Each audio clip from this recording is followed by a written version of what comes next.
about to opt in to Monerotopia, a show for the Monero community where all are welcome to join. From noob to maxi, no matter what bags you hold. Just sit back and relax to the sweet sounds of Monero's latest progress. Or if you're feeling inspired, join us on stage. Remember, the only thing that can stop Monero is a false belief that it can be stopped. And if you want to win the revolution faster, we recommend you remove your XMR from all custodial exchanges immediately. Warning, voting accidents are common around here. Don't forget to properly secure your private keys. Monerotopia starts now. All right. Just tweeting out the show. Good morning. Good morning. GM. What's going on, man? It's going. Been a busy month. Yeah. You've been running all around, right? Oh, yeah. Did we? Yep. We had you on since you've been at the Bitcoin conference, right? Or no? I don't think so, because that was last week, I think, right? That was last week. Oh, yeah, you missed all the drama. Oh, yeah, thank God. But you kind of witnessed it too. You were a little bit a part of it. I don't know who took the snapshot of our group chat, man. Who was it? We need to have an open discussion of the whole team live on Monerotopia. And then we'll let the audience vote and decide who they think. It's like a ring signature, man. Well, from a forensics analysis, the screenshot looks like it's from a Samsung device, so. All right, Tux has his arguments. I don't know, man. That was bizarre. That was the most bizarre I'm not. That was the most bizarre part of all the drama. Yeah, Maverick. Unless Maverick figured out how to infiltrate our group chat on Signal. Well, no, I imagine. I think I know. You know, it's one of two people, and it's very possible maybe they just got paid to take the screenshot. Right. It's probably what happened. Okay. I imagine. I don't actually know. I couldn't figure it out, but. Well, we got to get to. I mean, anybody that you may think, I don't know. They're all solid. Obviously, you know. I mean, it's what you think until someone shows a few bucks to you. You know. Yeah. All right. Well, feel free to fess up, whoever it is. I'm not gonna. You know, I just want to know. We're you know, it is what it is. Yeah, man. So, not trying to recreate the drama, but yeah, you missed the drama. It was something that needed to happen.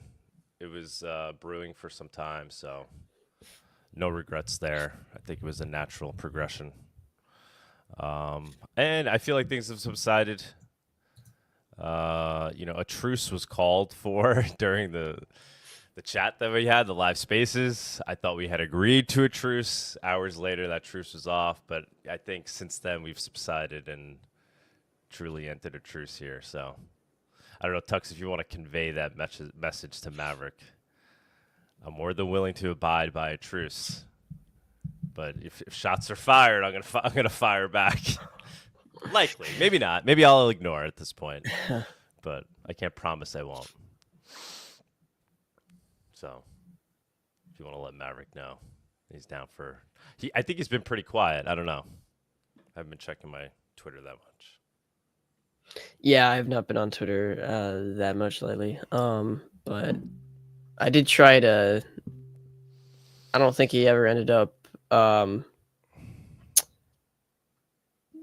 messaging me back, but I was trying to create a peace treaty. Yeah, I don't think it needs to be done at the moment anyway. Yeah. It's, you know, let it organically. You know, the tidal wave came and now it's subsiding. Yeah. How are you doing? Yeah, what's up, guys? Guys, don't forget to use XMRchat.com/MoneroTalk. XMRchat.com/MoneroTalk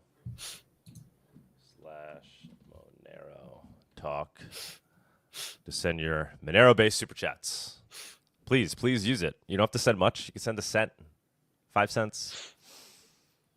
Thank you to those that send a lot more. We do greatly appreciate that. But just use it.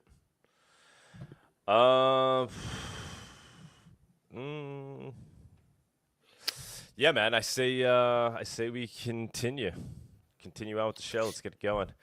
Wait, look, now, man, always talking shit here. If Doug got ignored, Doug clearly lost. Vic is retweeting Mav now. Okay. Well, we all know how much Vic loves Mav's Nazi takes. Oh yeah, he definitely loves it. His anti-Indian stance. He wants to send all Indian people back to India. Pretty sure Vic isn't a fan of that rhetoric. Probably not. But it's his beliefs, right? Just don't commingle it with the whole brand of Monero. Go have your beliefs. Yeah, I'm not. I have nothing to say about it, and I'm not going to say anything about it, and I don't want to talk about anything else about that because I don't want to be involved. So I know Tux doesn't want to lose his based credits. He doesn't want to take base credit damage. I'm willing to take base credit damage. I'm never. I don't know. Personally, I feel like I'm more base than anybody, but I guess base it's all relative, right? I don't know. It literally is just relative to however the person. I think base is if you're true to your own beliefs, principles, right? I don't know. Yeah, it's very subjective. I think very subjective. Being air quote based. All right, brother, let's continue on. We got about 70 live viewers right now. Guys, like and retweet. That's pretty good considering we moved the show. We got a big show ahead. Price report, I'm sure will be interesting since we're coming off that high. I don't know what happened. Is it because of full chain membership proof delay? Is it because of the Tuman Maverick drama? Maverick was then blaming me on the price drop. I'm like, okay, bro. If that's the case, let's keep the price down. I don't mind keeping Monero low for longer. Yeah, I think the idea that interaction had anything to do with the price is just like totally. It just shows. Does he really think this, or this is marketing? Because he really thinks that the guy's just an idiot. Then, like he's just like kind of a buffoon, or is it just he's intelligently trying to market himself as to like people that would fall for his salesmanship, right? Because a lot of him is like, hey, I'm the number one Monero guy. I'm the one that brought the community back. I'm bringing the price up. Does he legitimately believe these things? Or? Yeah, I don't not quite know about that. I think it could maybe be sort of delusions of grandeur because it's like being which is kind of like a Hitler, right? I mean, that's what Hitler had, a very large ego. I feel like he's fully embraced being Hitler. Monero Hitler, yeah. Yeah. I think it's his actual nature. Monero vault tipped $1. I'm offering. Yeah, I saw this. You can jump up on stage, man, if you want to tell us more about it. I'm offering a 10 XMR bounty. I need some testing done on a digital asset storage solution. Look up my Monero Vault and XMR Bazaar for more info. Thanks. Ooh. Yeah, for me, I got the message and it was like download some piece of software. I was like, whoa. I don't know. People more intelligent than me got to tell me if this is legit first before I start downloading software. Monero Vault. Ooh, I will be checking this out, preferably inside of a virtual machine. Yeah, you're free to jump up and tell us about it during viewers on stage. Let's go ahead and get on with the show. I do kind of want to make this a quick one, despite the fact that we have a big show today. Yeah, because we'll also have Napoly and Deverick jumping up to talk about BTCPay server Monero implementation. There's been a CCS that was published a couple of weeks ago. We got to get that funded, and we'll just talk about BTCPay server. So that should be an exciting conversation. And yeah, and Tux will do the news. So let's move forward. Let's get Bawdy up here. Let's do price. Let's get it going. All right, let's do it.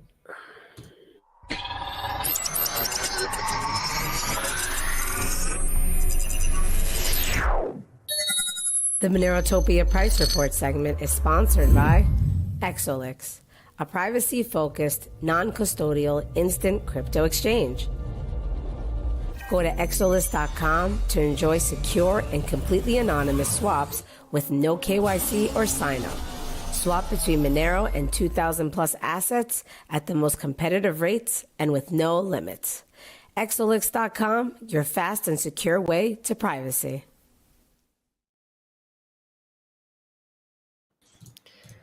All right, GM Bawdy, how's it going? Morning. It's good. How are you guys What's up, doing? buddy? Good. Oh, you got the Magical Crypto Friends shirt on. You got the Oh yeah, this is OG. I tried. was I great. liked it at first.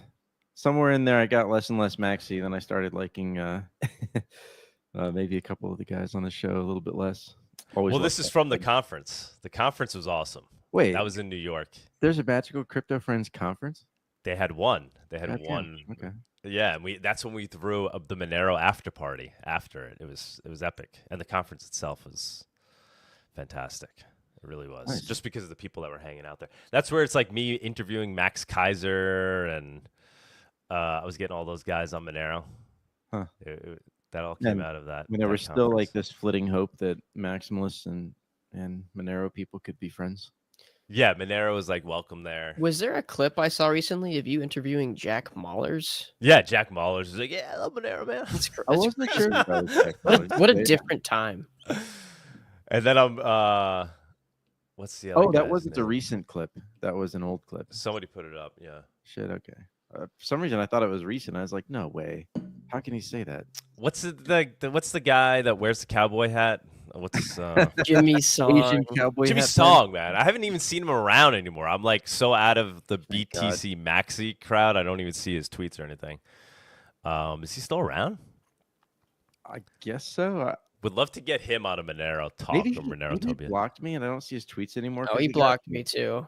I don't know. Because I interviewed him there as well. That was an epic one. I was asking him about because he was selling. I forget what he was even selling, and I was like, Was it oh, his so book? you know, yeah. I was like, oh, so if I bought these with coins that were just that were associated with crime, clearly associated with crime, like would you accept them now for this book, or would you prefer clean Bitcoin?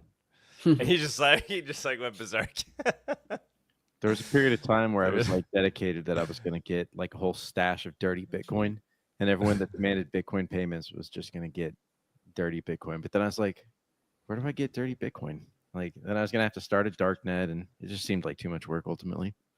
Jimmy Song is known for like backing out of debates or like Yeah. kind of rage quitting. But it was and- great. I really had him cornered. It was at a conference, and I just went up to him. It was good though. But yeah, he intently, he doesn't care about Bitcoin's lack of fungibility apparently. Unsurprised. Yeah, I mean, I think Monero's fungibility hasn't even begun to truly shine in terms of the utility that offers. I think obviously we're going to see that.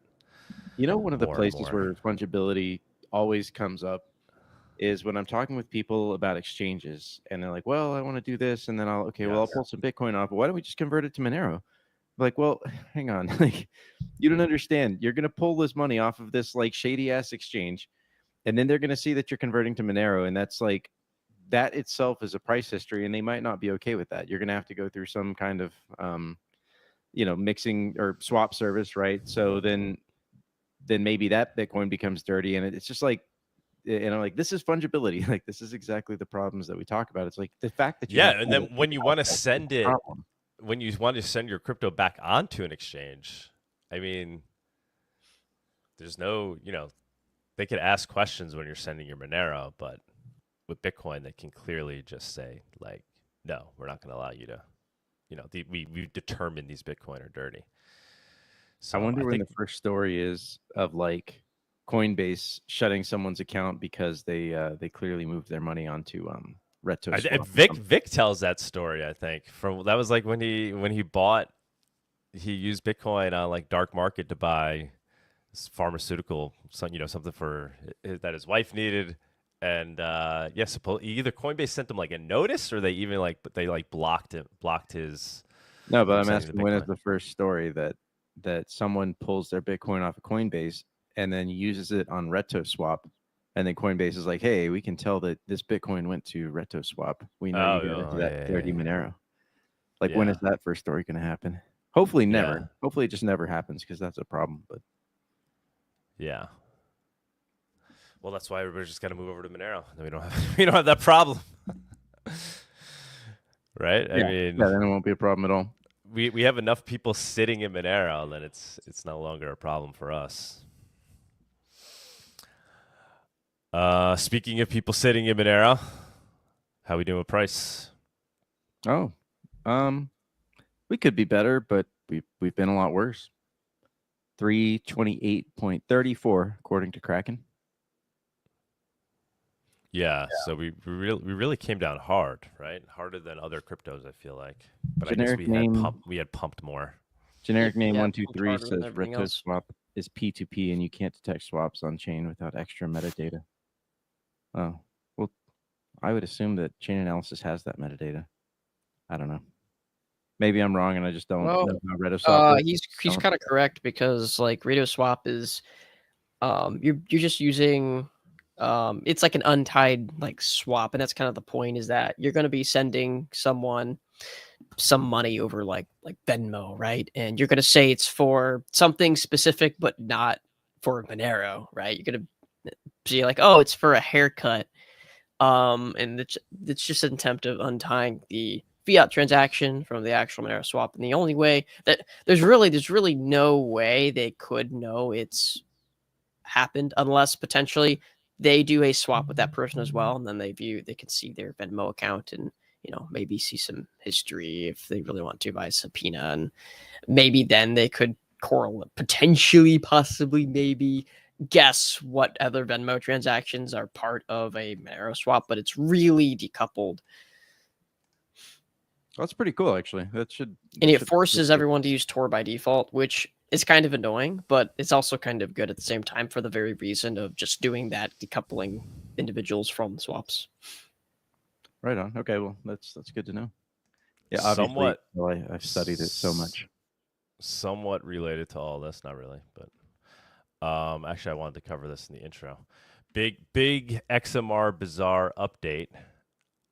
So we added to the Monero map, we added a layer of Monero called Monero near me. So any user on XMR Bazaar can edit in their profile, can turn on Monero near me, and just notify people the general city that they're in and whether they're willing to be contacted for cash to Monero trades, or to just like be a Monero local buddy, right? Somebody to reach out to.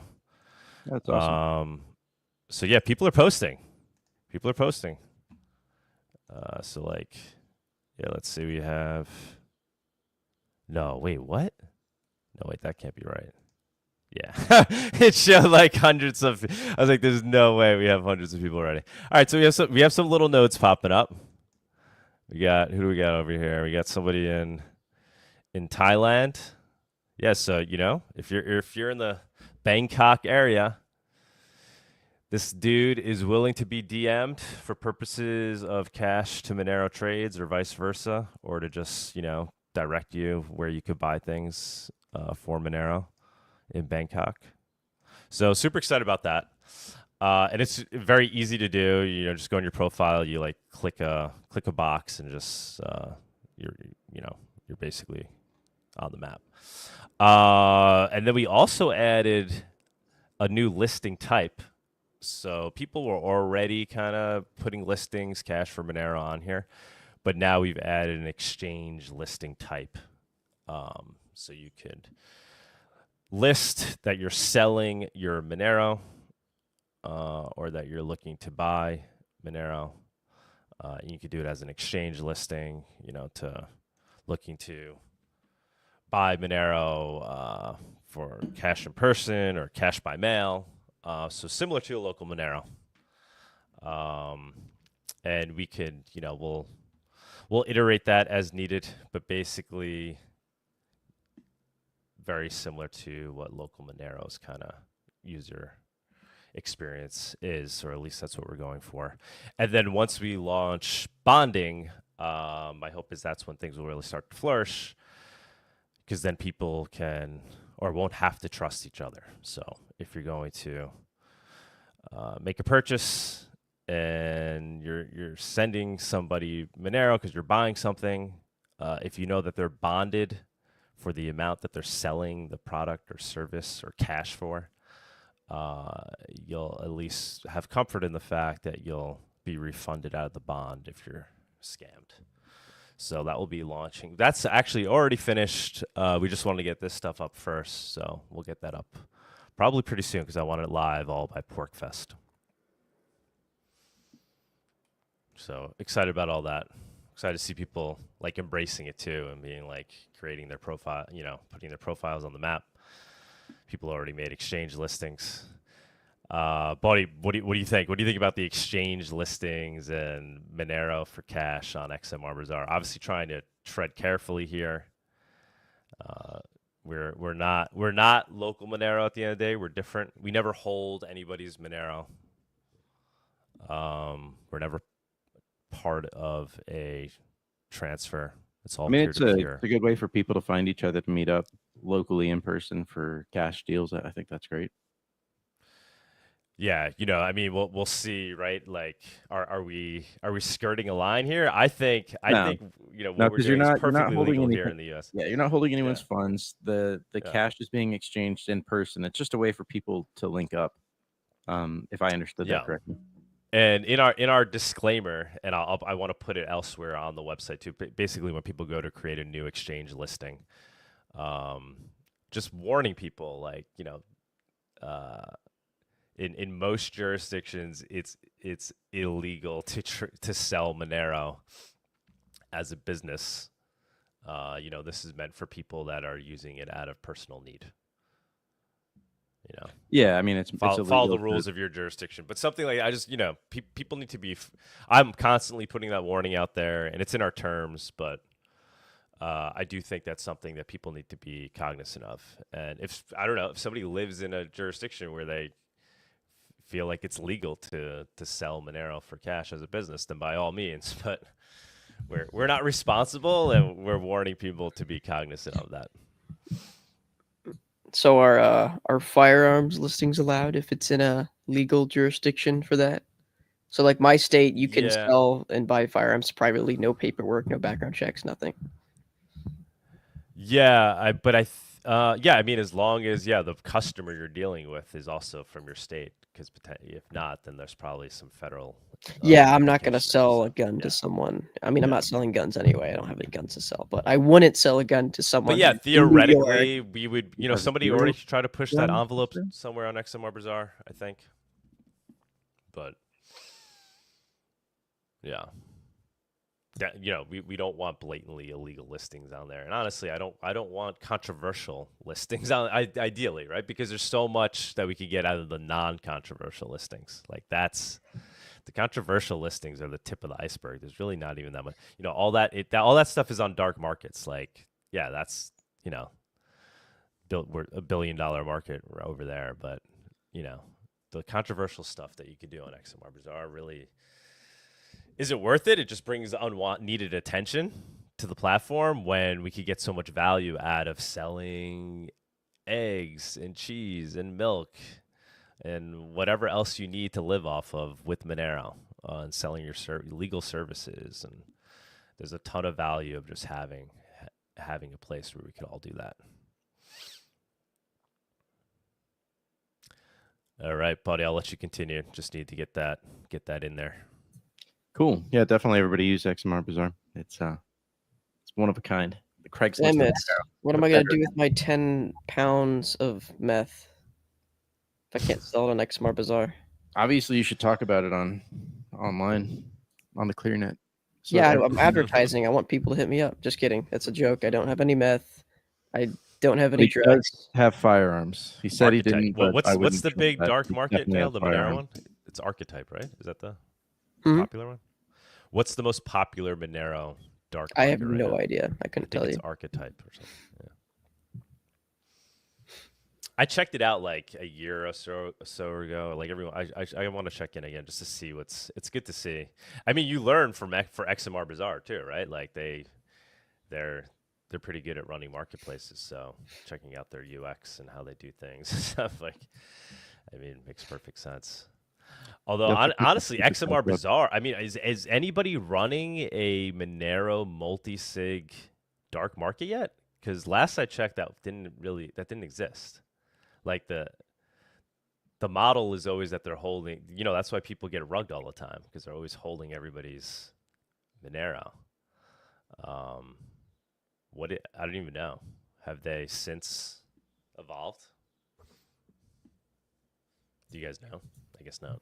Sorry, I legitimately don't use dark night market, so I couldn't tell you. Well, there's nothing wrong with viewing them to see what they're up to. Nothing wrong with just taking a little look. Yeah. I mean, it's data, right? Like, so you want to see what are they actually using it, and if you go check it out, they sure enough they are. There's a couple XMR chats here if you want to put them up. Yeah, let's see. Yeah, I'll probably start doing these at a standard time so we don't have this kind of weird but I'll go and bring these up. Nihilist tips $1.23. Yeah, whenever you trades on RitoSwap, the only way for Coinbase to know that the Bitcoin has went through RitoSwap is for the guy you transact with on RitoSwap to actually switch to Coinbase that they received the BTC per the transaction or peer-to-peer transactions. Yeah. And on tip, yeah, thanks for the tip. Yeah, RitoSwap's pretty good like that, and it's cool to see the. It's having like volume growth. Like people are using it. I still need to try and do a transaction on there. I've just been lazy. And on tipped 4 cents. When someone has done too many swaps, he is a money transmitter who is also flagged by Chainalysis. Said it's really no different to any instant swap site. Well, you're not like swapping directly from an exchange. Like you're probably referencing that to the previous conversation of swapping earlier. As providing a business or service. Well, they don't know that just because you're swapping. I mean, people swap all the time for whatever reason they want. Yeah. But I wouldn't be on XMR Bazaar being like, I sell Monero as a business. Here, am I right? Or at least I don't. It's not I buy and sell Monero. Right. That'll probably get you flagged pretty quick. Yeah. Oh, one other thing I do want to show though is just the if you could pull this, I don't know why it's not letting me. There's another XMR chat as well. Oh, there we go. Yeah, you can bring up the other XMR chat. Tux, go ahead and bring that up. Roger General Store tip 10 cents. I sell Coke, off-brand Coke at least. Wait, what? This is Coca-Cola, like a soda. Yes. Okay. He's selling Coke on XMR. That's based. He's based. Selling Coke on XMR Bazaar. Monerotopia Porkfest, June 16th to the 22nd. It's all week long, but I don't show up till Wednesday, and then the talks. I think maybe we do actually have somebody talking on Wednesday because that's only when he can come, Joel, Venezuela.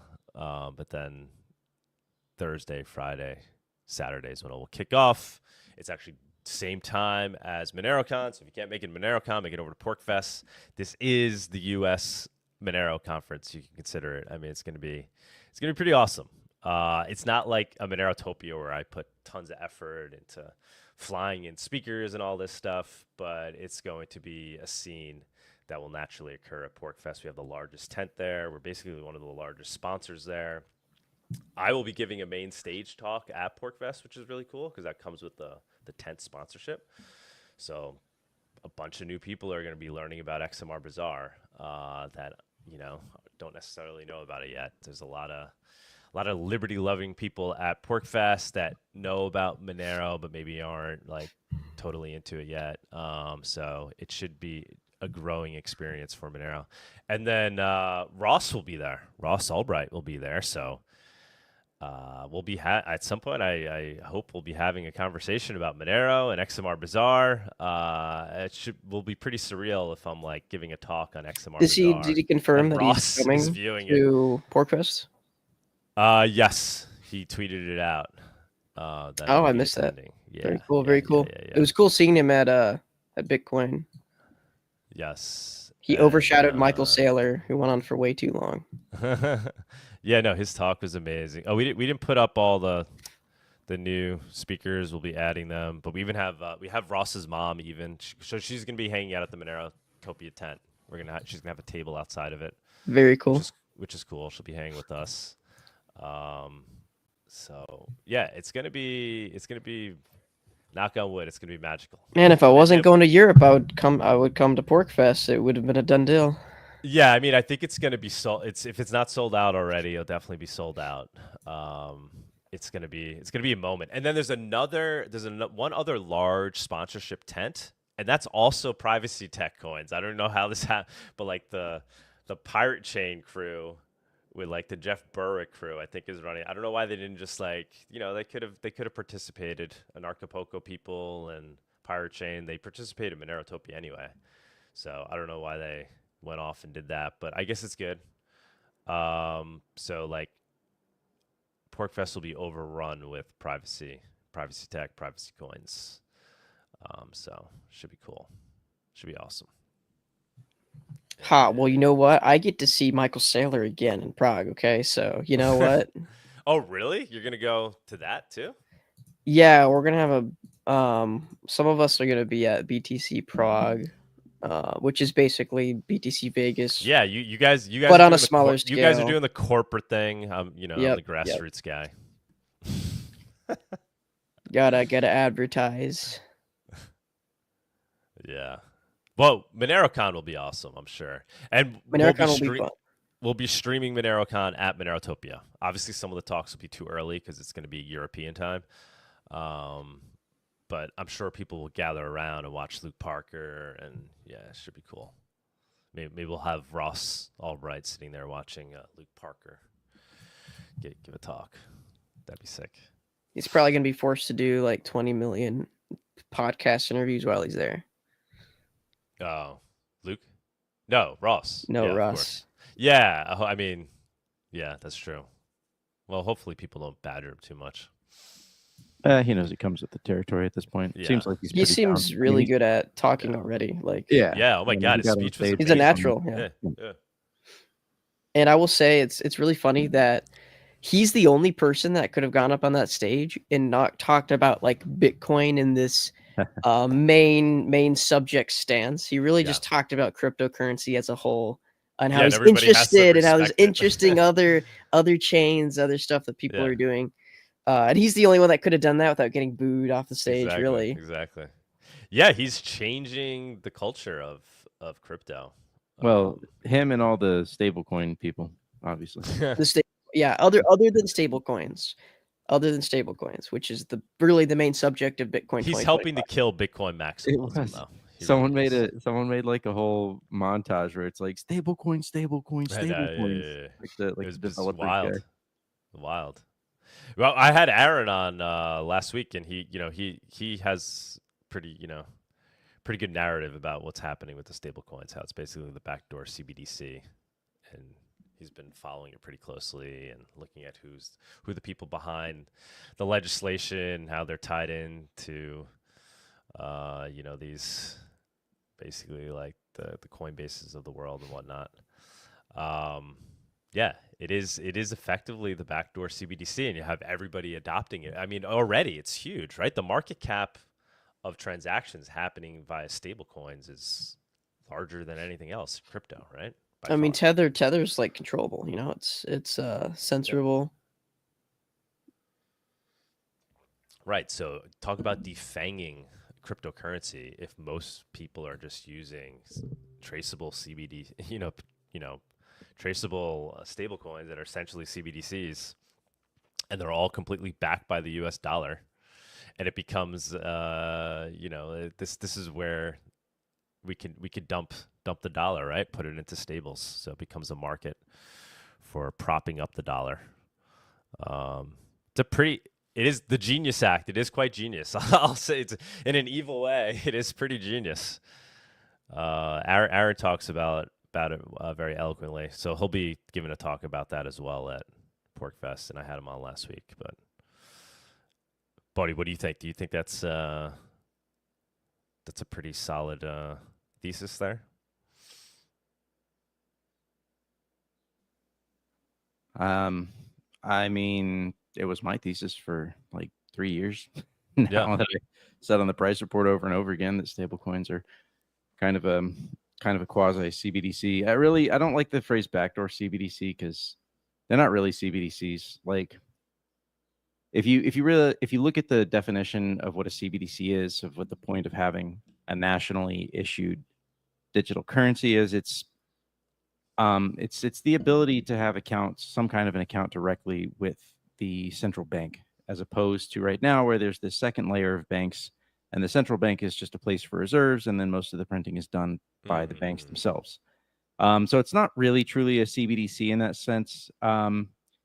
Which is kind of why I started talking about, well, it's a power, Tether, USDC. These are power projections of the United States dollar into cryptocurrency, obviously, and then into all the places that you can trade cryptocurrency, which is the real world, right? Everywhere in the real world.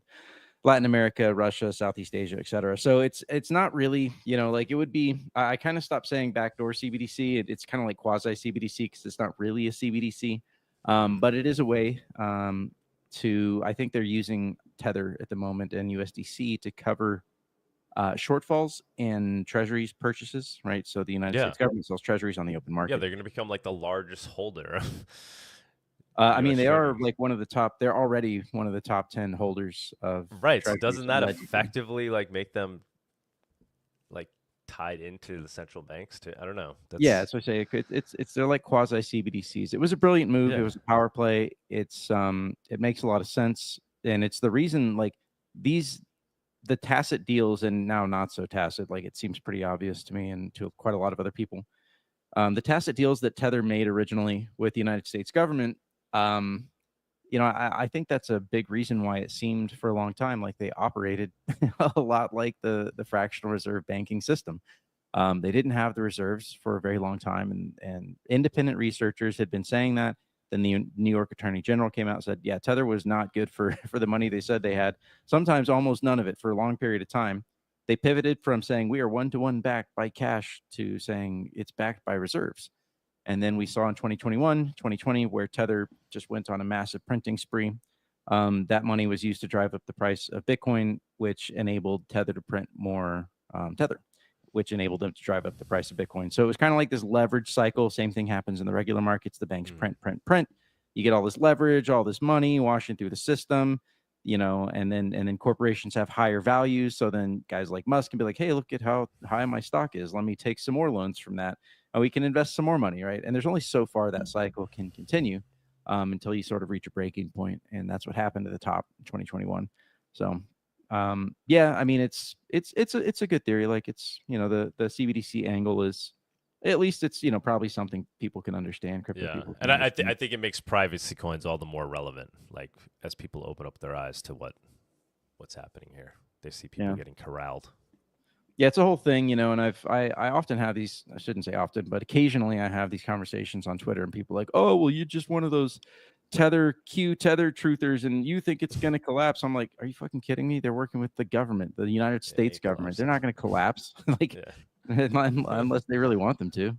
And why do you think that they haven't actually ever released any comprehensive true regulation in the United States for stablecoins? They operate in this kind of like gray area. It's because they don't want to. They want to keep Tether with that power projection. And now with the new regulations, now with the new regulations, it's going to be all regulatory capture. So those who already have their stable coins, they will be the only players in town. Nobody else will be able to enter the market. Maybe I missed the regulations, but I haven't seen anything that's significant. I mean, they're always kind of making scribbles happen, but I haven't really seen any truly comprehensive regulations that change the game on stablecoins. It just kind of like solidifies stuff that they're already doing.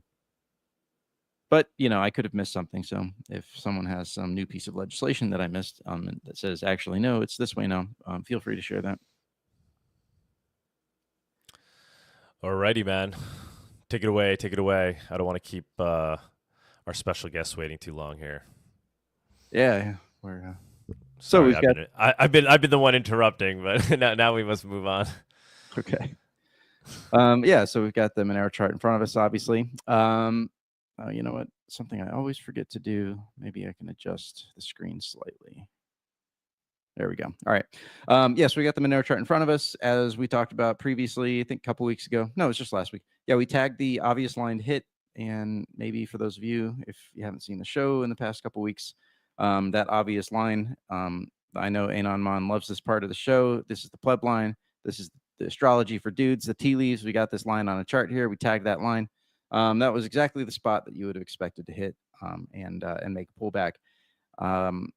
I don't necessarily think the show is over. Things don't look terrible at the moment. You know, they don't look as spicy as we would want them to. But yeah, there's the upper standard deviation bands, the blue bands, and we got pretty significantly above that. So hitting this line was definitely an obvious spot to think, hey, you know, we need to cool off for a little bit. And, you know, I was thinking to myself this week, we don't actually know. So that dude that lifted $330 million worth of Bitcoin off of whoever, we don't really know if that guy intends to stay in Monero or if he's going to flip in and then try and flip out at some point. So, you know, hopefully he does, right? Hopefully he's, I mean, not that I want to like support anyone that just lifted a whole bunch of money, stole something from someone else, but, you know, we just don't know, right? So hypothetically, maybe he spends some time in Monero and then tries to flip out of Monero and tries to figure out how to slowly sell it. Of course, if you slowly sell $330 million on the exchange, you know, that might start raising eyebrows. So perhaps he will probably keep some in Monero for a long time. Anyways, yeah, let's drop into the 1 hour. I mean, how much did he actually move into Monero? I thought it was only like a few million, right? We don't know. I mean, the price just based, well, early on, just based on the volume from Kraken, we said, hey, maybe like 10 or 15 million, right? And he took a big haircut, right? He got a bunch of slippage there. But we weren't quite sure because, you know, he's also using the instant swap exchangers and he's using RedoSwap, and it seemed like the volumes on RedoSwap went up. So probably some kind of before and after analysis on the RedoSwap volume would be in order to try and assess that. I don't know. Who knows, right? Maybe like 50 million. It's a total wild ass guess. I have no idea. Total wag. But yeah, I mean, it wasn't an insignificant amount, you know, and it did basically take price from like 250 all the way up to over $400 at some point. So right. So the bullish case could be that maybe he would eventually move more into Monero. Yeah, I mean, the bullish case is that he's still moving cash into Monero. In fact, I doubt that he moved $330 million into Monero already. So yeah, okay. So we're here on the 1 hour. Yeah, I just wanted to take a look at the 1 hour and see if there's anything useful that we can see, maybe, right? Because sometimes the wave magic takes time to catch up. So yeah, we got the pop up here. And the other thing too is this kind of was driven by a fundamental event, and so you might place slightly less importance on the wave magic when you're talking about a fundamental event. You might say, yeah, okay, sure, statistics and all, but something unique is driving this, as opposed to, you know, just like normal steady state market actions. And statistics work best when you're in this kind of like steady state regime where you haven't exceeded like the typical boundaries that have been defined, whatever, blah, blah, blah. Okay, anyway, so right now, if I was just looking at this from a TA perspective, I would say that, yeah, actually, it does look like at the moment, Monero is kind of forming this bottom here. The orange bands should act as support. It looks like they've acted as support. It does kind of look like price almost tried to break down through them, but then got back into the bands here. So that's actually pretty good. Hypothetically, we could expect this thing to come try and explore the top of the range here. Maybe not. Maybe it doesn't have to get all the way to the top of the range. If things are bearish, hypothetically, right, it might only get to here, do some oscillation, and then maybe it could break down. So I wouldn't say that necessarily the wave magic is telling us which direction it's going to break. I'd probably be looking at what is the rest of the market telling us is going to happen. You know, what's the macro situation, and then, you know, maybe make a determination from there. At this moment, it feels kind of like if the rest of the market's going to go down, Monero's going to go down with it, and if it goes up, then Monero's probably going to go up with it. Just kind of seems to be the case. You know, we're on the radar. Everybody knows about us. Everybody likes us. Fantastic people, Monero people. And so the point is, like, when things are good and the money's flowing, the people, at least the plebs, are buying into Monero. We're not like this obscure, hated, they're just going to delist it coin anymore, like we were in 2021. So, yeah, $330 basically currently sitting here. Well, from a TA standpoint, what would really be like solid price action is to kind of do this for a little bit, make another pop above here, kind of do that, and then start pushing up against this line, and then at some point break through. Or things could just smash tomorrow for all I know. Isn't that what we all want? To smash tonight.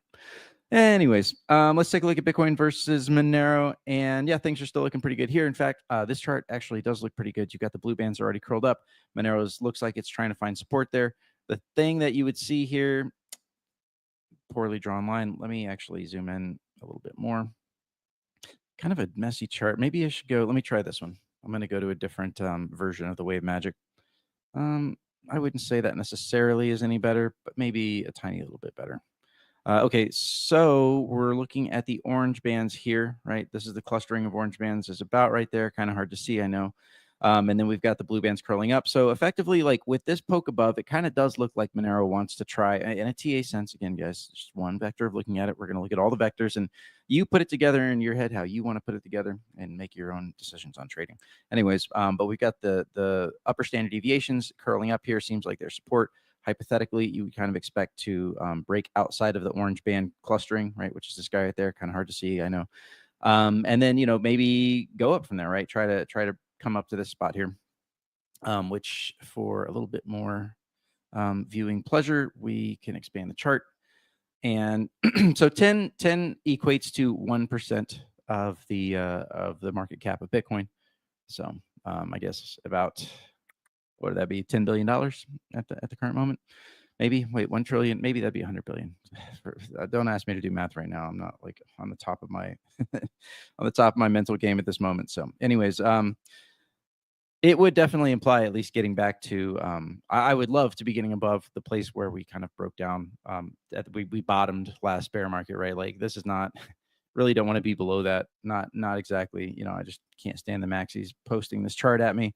When we broke down, that was really annoying. That was actually, honestly, more than the breakdown, more than the delisting, more than the price. I was like, yeah, whatever the price, I got the hodl bag, and it's just going to stay there forever. And, I'll do my trading or whatever elsewhere, my moving of assets, my reallocations, etc.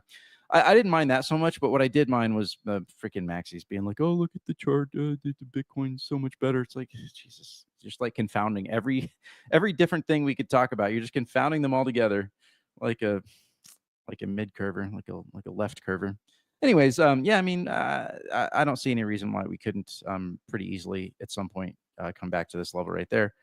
Which would basically, again, I mean, that's kind of the level for the OGs out there. You remember the 2018, the bear market, post 2017 bear market, and we stabilized at that level. Had the run up.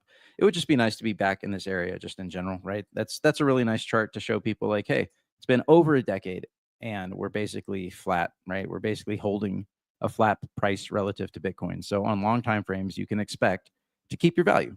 And it's also nice too, because it really is the case that in a lot of times when Bitcoin is going down, Monero is going up or holding steady, or when vice versa, right? So like you're actually, if Monero over long periods of time holds steady relative to Bitcoin, you're actually getting risk diversification there, and that's for finance bros, that's actually a big deal. To get a kind of risk diversification, right? To have uncorrelated assets or non-correlated assets. Okay, so moving on, let's take a look here. Is there anything happening with the divergences? Poloniex is being weird. They always are. I don't see anything else of interest on this chart at the moment. Let's scroll back a little bit. Yeah. Justin Sun, bro, why can't you just get your chart right? Maybe we just remove him. Poloniex close. There we go. Let's just get rid of him. Yeah, I guess everything else seems to be pretty much noise for the most part. Nothing to see there. Do I have? Yeah, I've got some of the shit coins, the privacy shit coins pulled up. Let's see. We'll start with Xano. These guys were giving me some shit because I was trying to look at Monero versus Xano, and they were like, "Oh, you pulled up Nano, bro. It's Okay, guys, Jesus, they thought it was some grand conspiracy because I typed XNO. Anyways, so just to satisfy that, let's look at Xano. Actually, XMR. No, you did this way first. So Xano USDT divided by XMR USD. Hopefully that's the correct one. The reason, guys, that I was like trying to do different tickers is because I wanted to capture the full price history, because I hate it when people don't look at full price histories. So I don't know if this is full price history. It probably is. It goes back to 2024, so I guess it is. Xano USDT. Let's just make sure one more time. Absolutely. MEXC Xano USDT. Okay, there we go.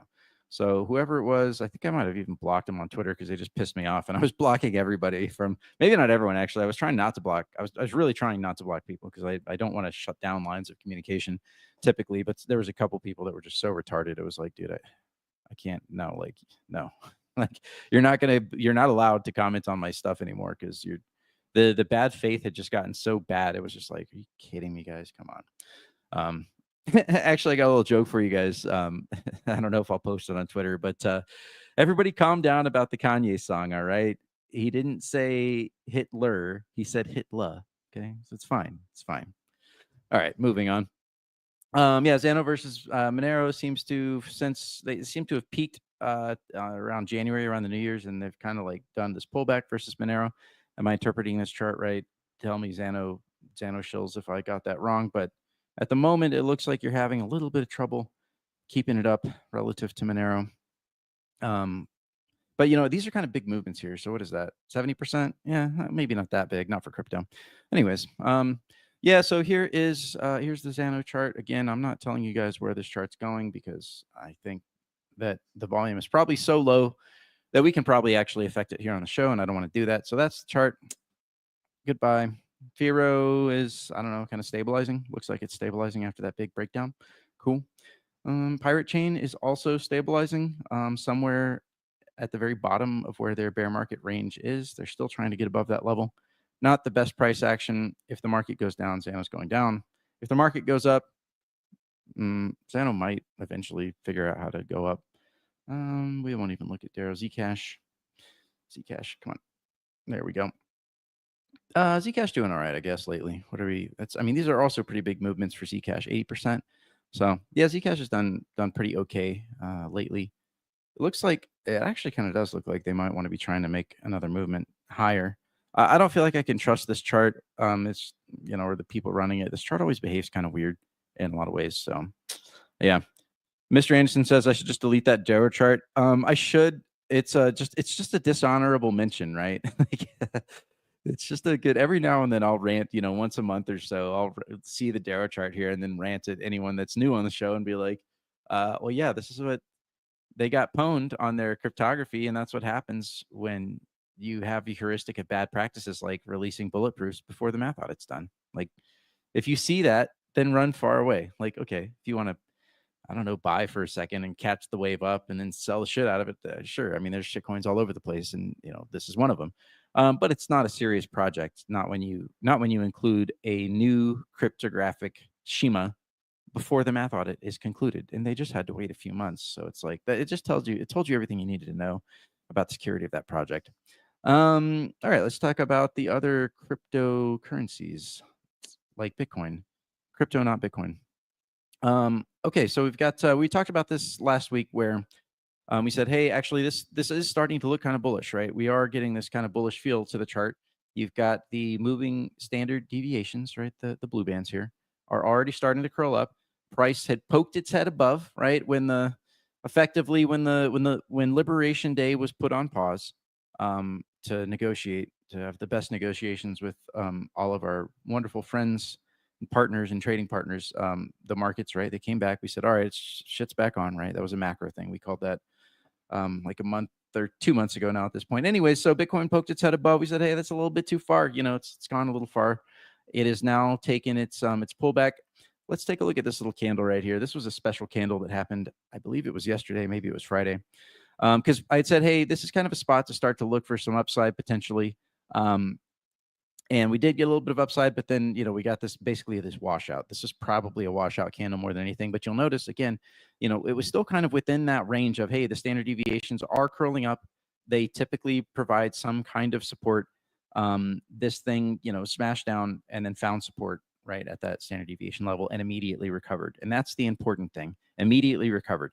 If Bitcoin was still here, or especially if it was here, I'd be slightly worried, that, hey, maybe things aren't so rosy at the moment. This actually looks totally fine. That's just a washout candle. So yeah, Bitcoin could be, and the longer it consolidates and shows just generally higher lows and positive movement, right? The longer that this thing continues to consolidate and kind of does this, right, you're eventually going to get a smash up to like the 120, 130 area. So, and obviously, the rest of cryptocurrency could very well go with it.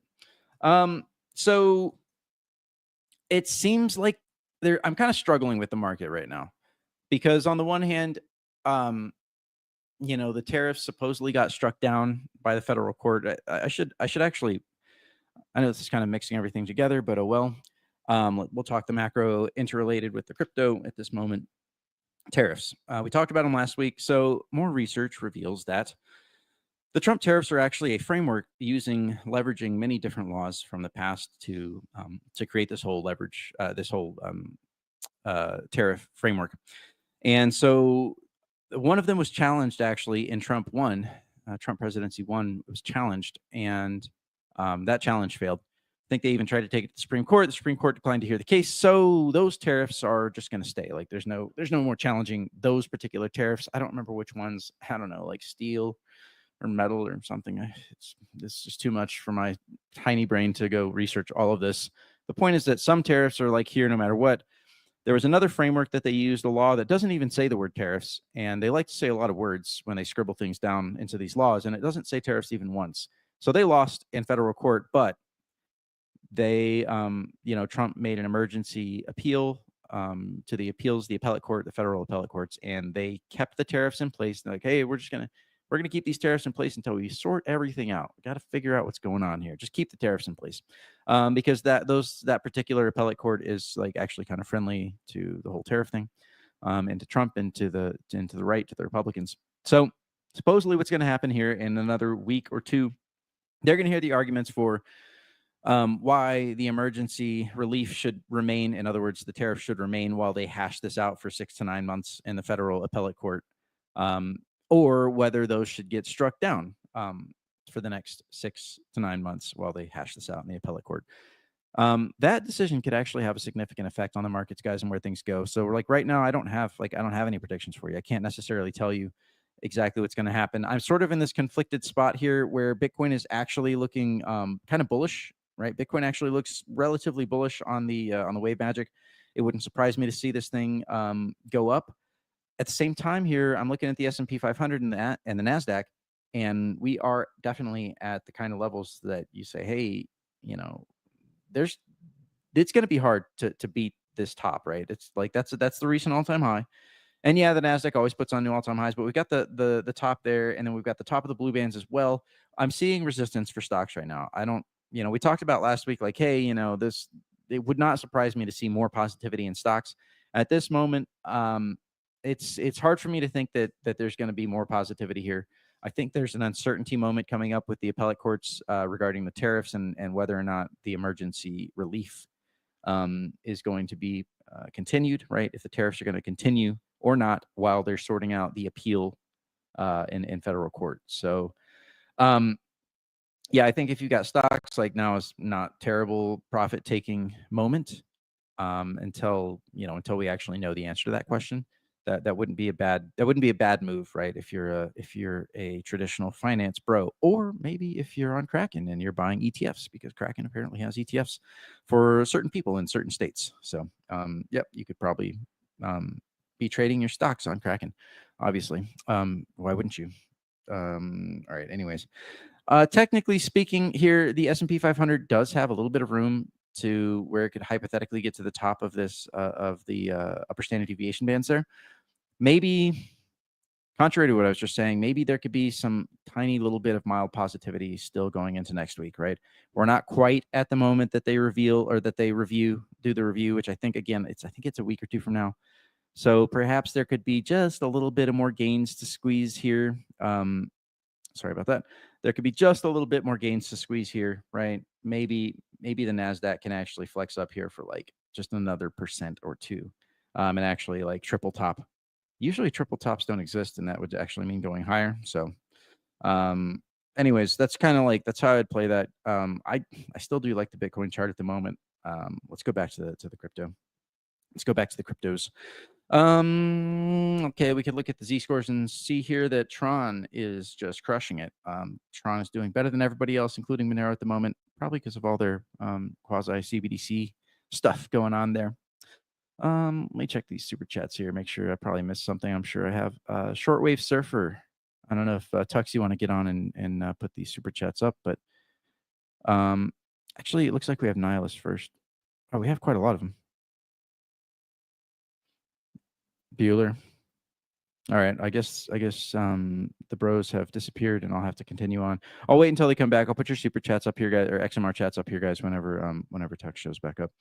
All right. Anyway, so we're looking here at Tron, at the doing good. Whatever. Z score is not too interesting today. FTT, FTT is like they're hoping that they can get something going on there, but just FTT seems to be underperforming consistently for the past many months now. I guess it makes sense. Why does anyone care about FTT token anymore? Didn't they all go bankrupt? Let's see. People talked about Ethereum last week. Nothing happened with Ethereum for the past week. It just kind of sat here flat. Actually, nothing's happened with Ethereum for the entire month of May, except for it made one pump. I guess it's consolidating.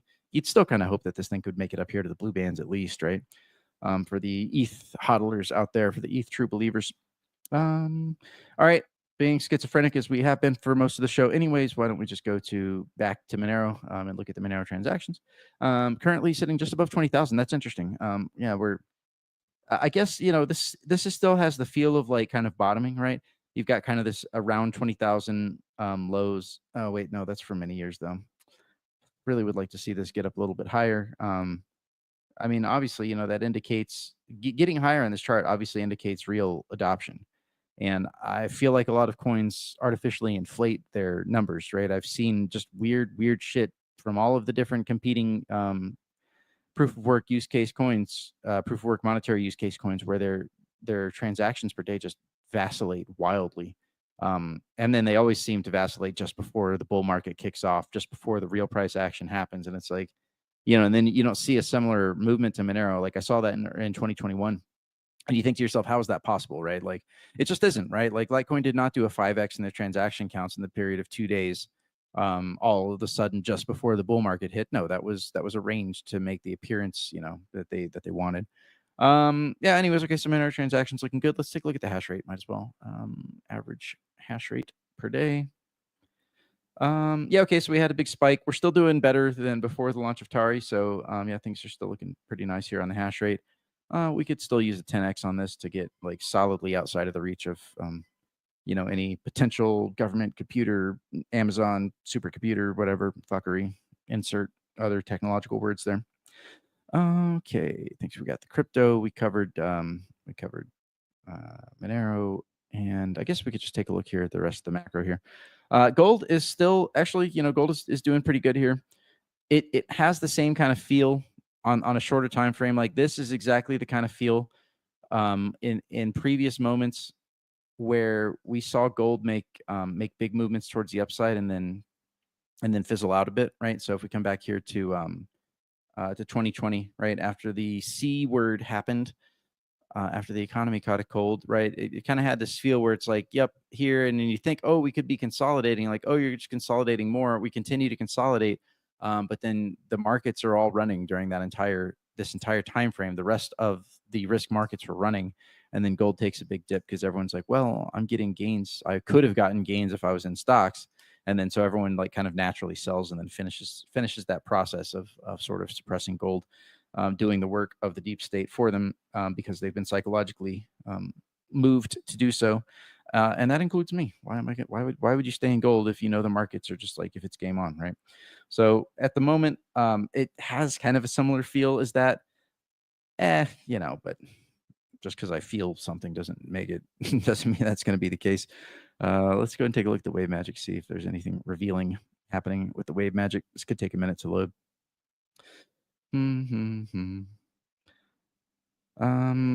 Yeah. So, okay, we're basically gold is just staying within the purple bands.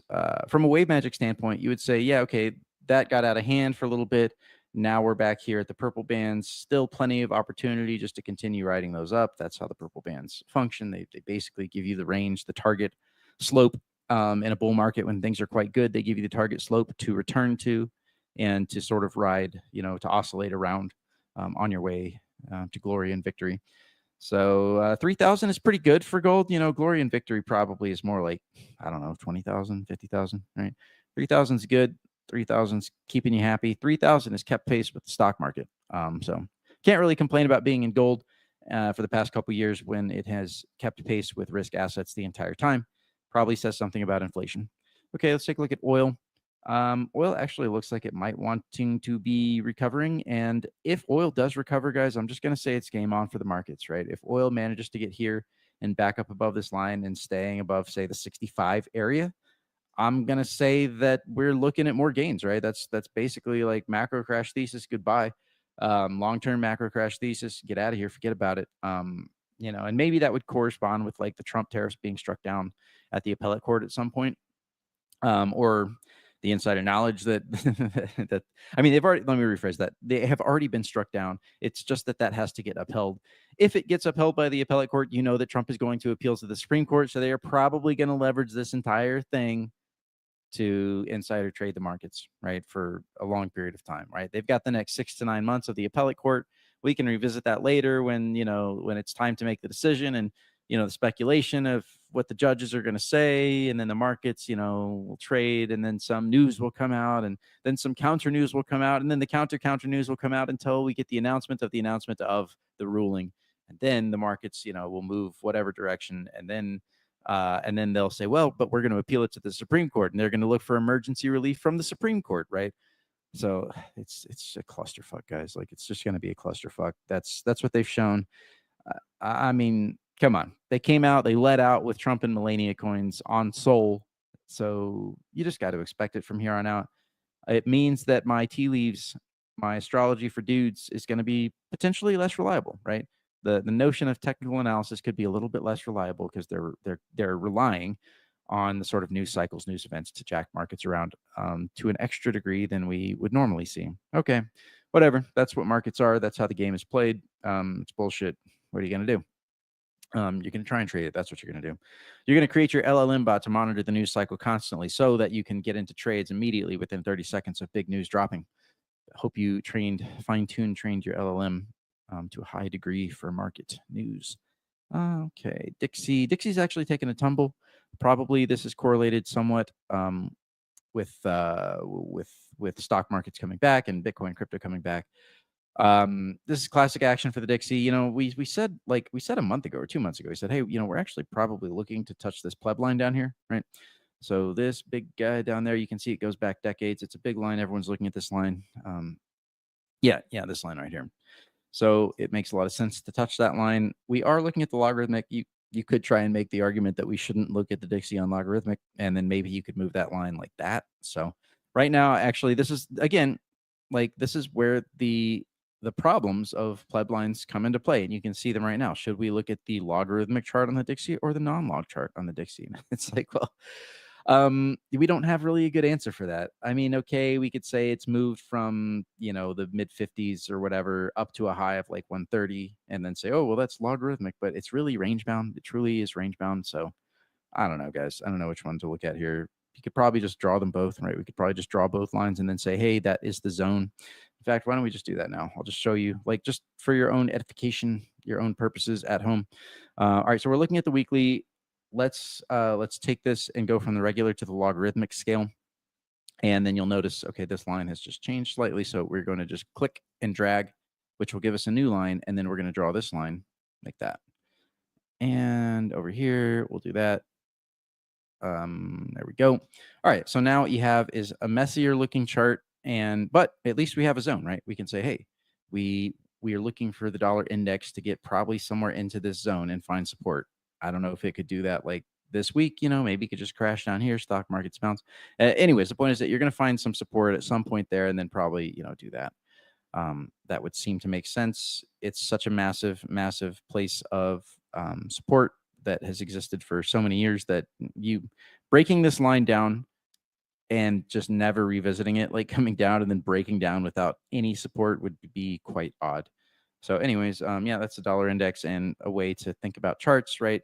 To think about lines. Don't get yourself locked in, right? It's like you don't want to be a maximalist of pleb lines. That could probably get you burned. Okay, we talked about gold, Dixie. Reverse repos, not really doing anything yet. So, oh yeah, last week I said, hey, if this thing goes high and stays high, right? If we stay up here, maybe that indicates some kind of shift in the market. It didn't. It always doesn't. It came back down. So that doesn't really tell us anything. There's not really any signal there at the moment. Well, let's check. Did we get any numbers? Any big numbers? No big numbers have come out. Maybe we missed. Yeah, I think I missed an unemployment number. Man, they really are playing with us here. So this thing is flat topped, right? The unemployment is flat topped.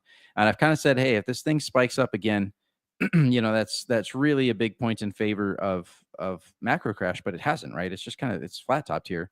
And the reality is that 4.2% unemployment historically is supposed to be good, right? That's actually a sign of a good, healthy market. It's because if it's too low, people are looking, the companies need people and they're willing to pay them a lot, which makes the inflation happen. But if it's too high, nobody has a job and everyone's poor or whatever. So yeah. All right. So we got some unemployment numbers, and that this numbers has not been resolving at all for any of the macro, any crash or no crash or whatever. This hasn't really resolved anything necessarily. And probably the longer that this stays here in this range at the 4% range, the 4-ish% range, probably the more that this SOM rule that we talked about just becomes irrelevant. And especially if it falls, if this falls again a little bit, the SOM rule just becomes basically irrelevant. I'm going to have to say, if this continues till the end of the year, then the SOM rule is broken, right? That's basically what that would mean. I think that's probably all I got for you guys. We do have XMR chats. I don't know if Doug and Tux are here or not. Hey, I'm here.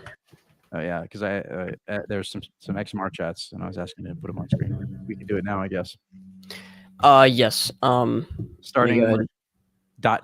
So ellipses tipped. Shortwave surfer, I think actually. No, we're on. It's farther down. It's so after Aurora General Store was this. It was just ... What do you think of BTC Cashew? That was the first one. Scroll up. Oh yeah, there it is. Yeah. So ellipses $1. What do you think of BTC? Yeah, BTC Cashew. It's custodial. You're trusting the minter for your funds. Basically, you're trusting them that they won't do malicious. I don't know too much about it. I just know that it is custodial in the sense that you're entrusting your funds to a minter. So I don't think it's something we'd consider for cash. I mean, we're already considering Lightning, and that's a pain in the ass enough doing non-custodial. We don't really want to add something that is just straight up non-custodial, even if it does some interesting things. So probably not. At this point, I want to interject here and say, at this point, any layer 2 bullshit fancy cryptography magic, cutely named cashew, whatever, eCashew mints, all of that bullshit, Enigma network, don't believe a fucking any of it until they prove it, until they release it, until everybody's using it, until they're all using it, until they abandon Lightning Network for the new thing, or integrated Lightning Network into it. And they're always going to be oh, it's happening, bro, but it never is. Every time I just stopped looking at this stuff, because every time that they would say some new thing, oh, this new thing is going to solve all the problems or most of them, and it's great. We're for years they keep saying things oh, well, we're ready now. We're ready. Now it's ready. They I just don't believe them anymore. So it's kind of it's not the best mentality to take, but it's you cried wolf so many times. How can I believe you anymore? Yeah, true. All right, then we got Nihilist. Nudged up to $1.23. Everyone needs to try and get Ross Ulbricht to say the Monero word publicly. It's a huge opportunity for adoption. When we think about it, let's not miss this opportunity. We have simple as sneaking Monero into a question when he's speaking on stage. I'm sure Ross already. I'm sure at this point he's aware of Monero. I would be surprised if he wasn't. There's no way he's not aware. I'm hoping to have. I mean, I'll have that moment at PorcFest. He'll be there. He'll be there Saturday. It's gonna happen. Yeah, he obviously knows about Monero, but yeah, maybe I get him on a 10-minute Monero talk, just quickly talking to him about it.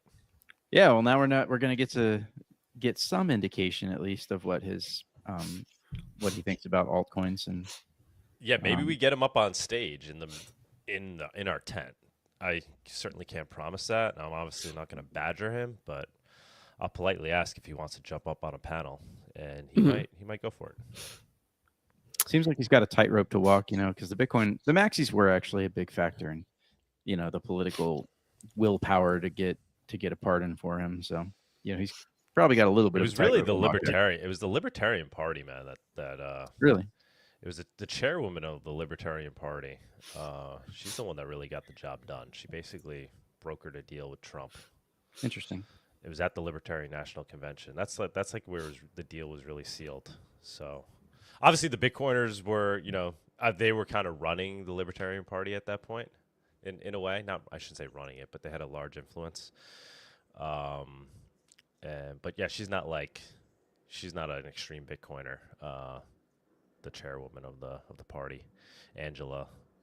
Well, I think she's now working in the Trump administration, but I think she's the one that probably deserves the most credit for it, from what I witnessed. All right, moving on. Shortwave Surfer, chip 10 cents, XMR / USD equals 242. Price hasn't gone down for like a year. Okay, sure thing. Magnus from 2030 tipped $1. How does 50 million of buying increase the market cap by 1 billion? Wait, sorry, hang on. I was musing on Shortwave's comment. How does 50 million of buying increase the market cap by 1 billion? Oh, because every dollar that you use to purchase an asset, or quote unquote dollar, whether it's Bitcoin, doesn't matter. Every dollar that you use to purchase some asset pushes the market cap up by more than $1. And it's just kind of like a fact of markets. It's the way that markets work. So like, imagine that you had a market cap of 100 million and someone came in and bought 10% of the supply. Well, typically for most assets, like, you don't have all of that supply sitting on the market in the order books ready to be purchased, right? So the only way that you can get into an asset is to get on to some place, either trade it like locally with someone that has it, or to get on to some kind of exchange. And the exchanges have order books. It's people willing to buy and sell. And so price is set at the edges. So if you've got an order book, like an order book is thin, right? Maybe there's only $1 million on the order books at all, and you want to get $10 million into an asset that's 100 million. You're going to clean that order book out all the way, and every sell order that you clean out marches that price higher. So you can move market cap significantly with a much smaller amount of money. It all just depends on what the liquidity looks like. And so the highest price pumps that happen for any asset happen at the lowest liquidity for exactly this reason. People like, Monero's not liquid. It's like, well, yeah, but that can actually be a good thing for price. Bitcoin made its biggest price moves with the lowest liquidity. And it's specifically for this reason, because, well, there's just not that many orders on the book. And so when someone comes in and starts buying, you're just cleaning out all of those sell orders, and then the price ends up at some significantly higher place. And it took less money to get there than the market cap increased. And you can sort of game this as well. Especially they do this a lot with shitcoins, with like tokens and ETFs, and not ETFs, with like tokens, ERC20s and Solana tokens and all this stuff. They can game the shit out of this. That's why you see like Squid token was like $1 trillion, market cap. It's not real. And then he's like, oh my God, it just crashed, right? Because you can kind of try and game that system. And there's little things you can probably look at to tell, is this being gamed or not?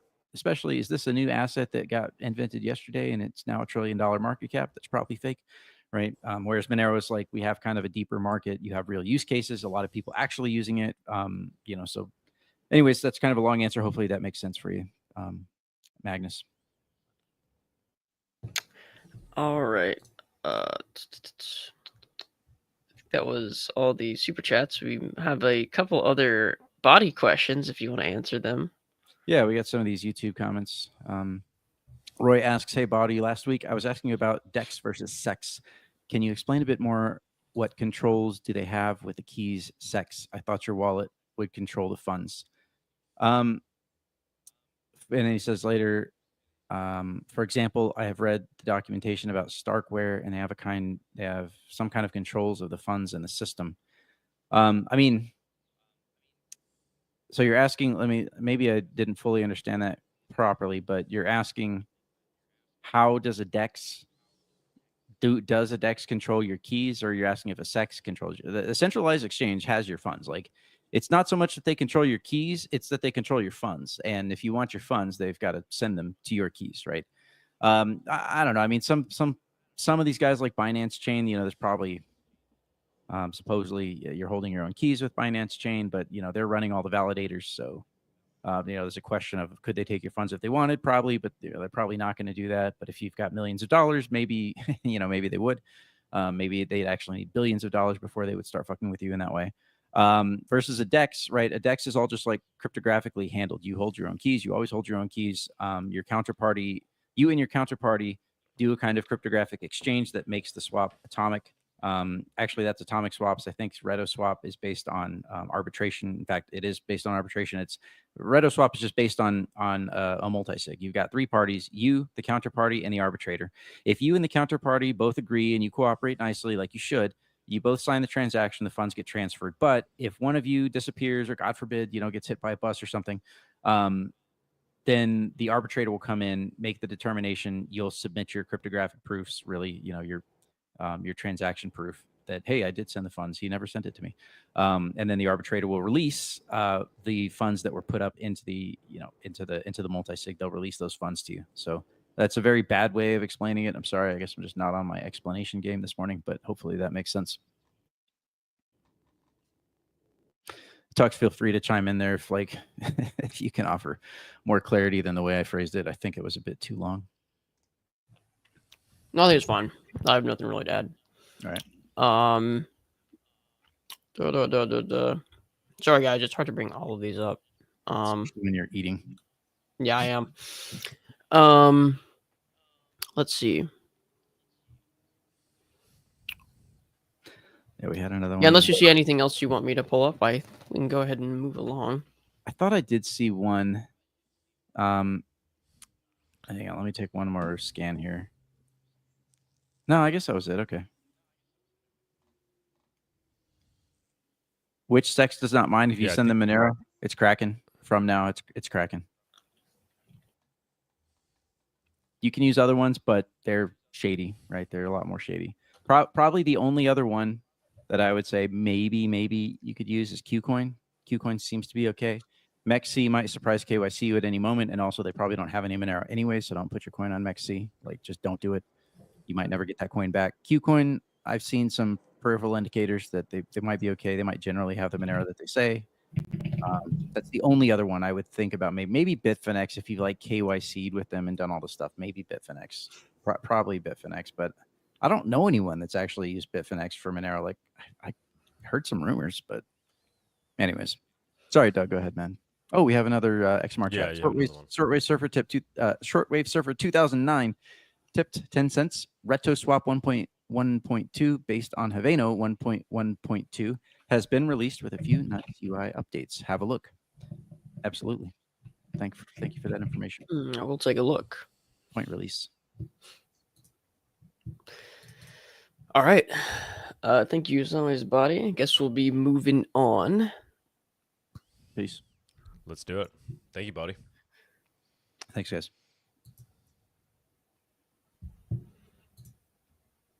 All right. Do we have the guests in backstage? Yes, we do.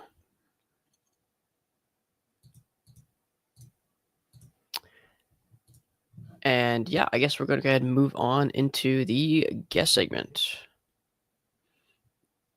The Monerotopia guest segment is sponsored by Cake Wallet. Store, send, receive, and exchange your Monero and Bitcoin safely on iOS and Android too. Cake Wallet is open source, and you always control your own keys.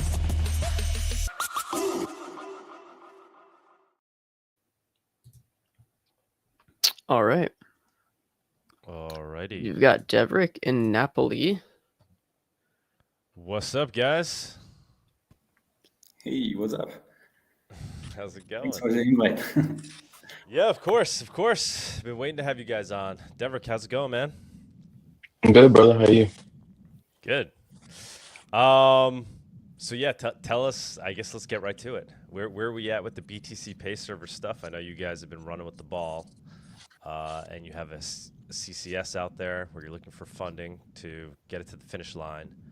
What is the current state of the BTCPay server in terms of Monero usability, and where are you guys trying to get it to?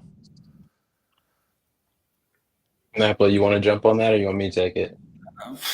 You can go ahead. I mean, your English is better.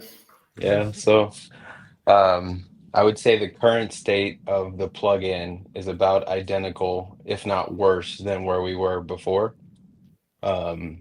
The path to installation, if you use kind of the Docker-based approach, is a bit easier to manage. There's a lot of the configuration you had to do with the environment variables is already kind of set for you.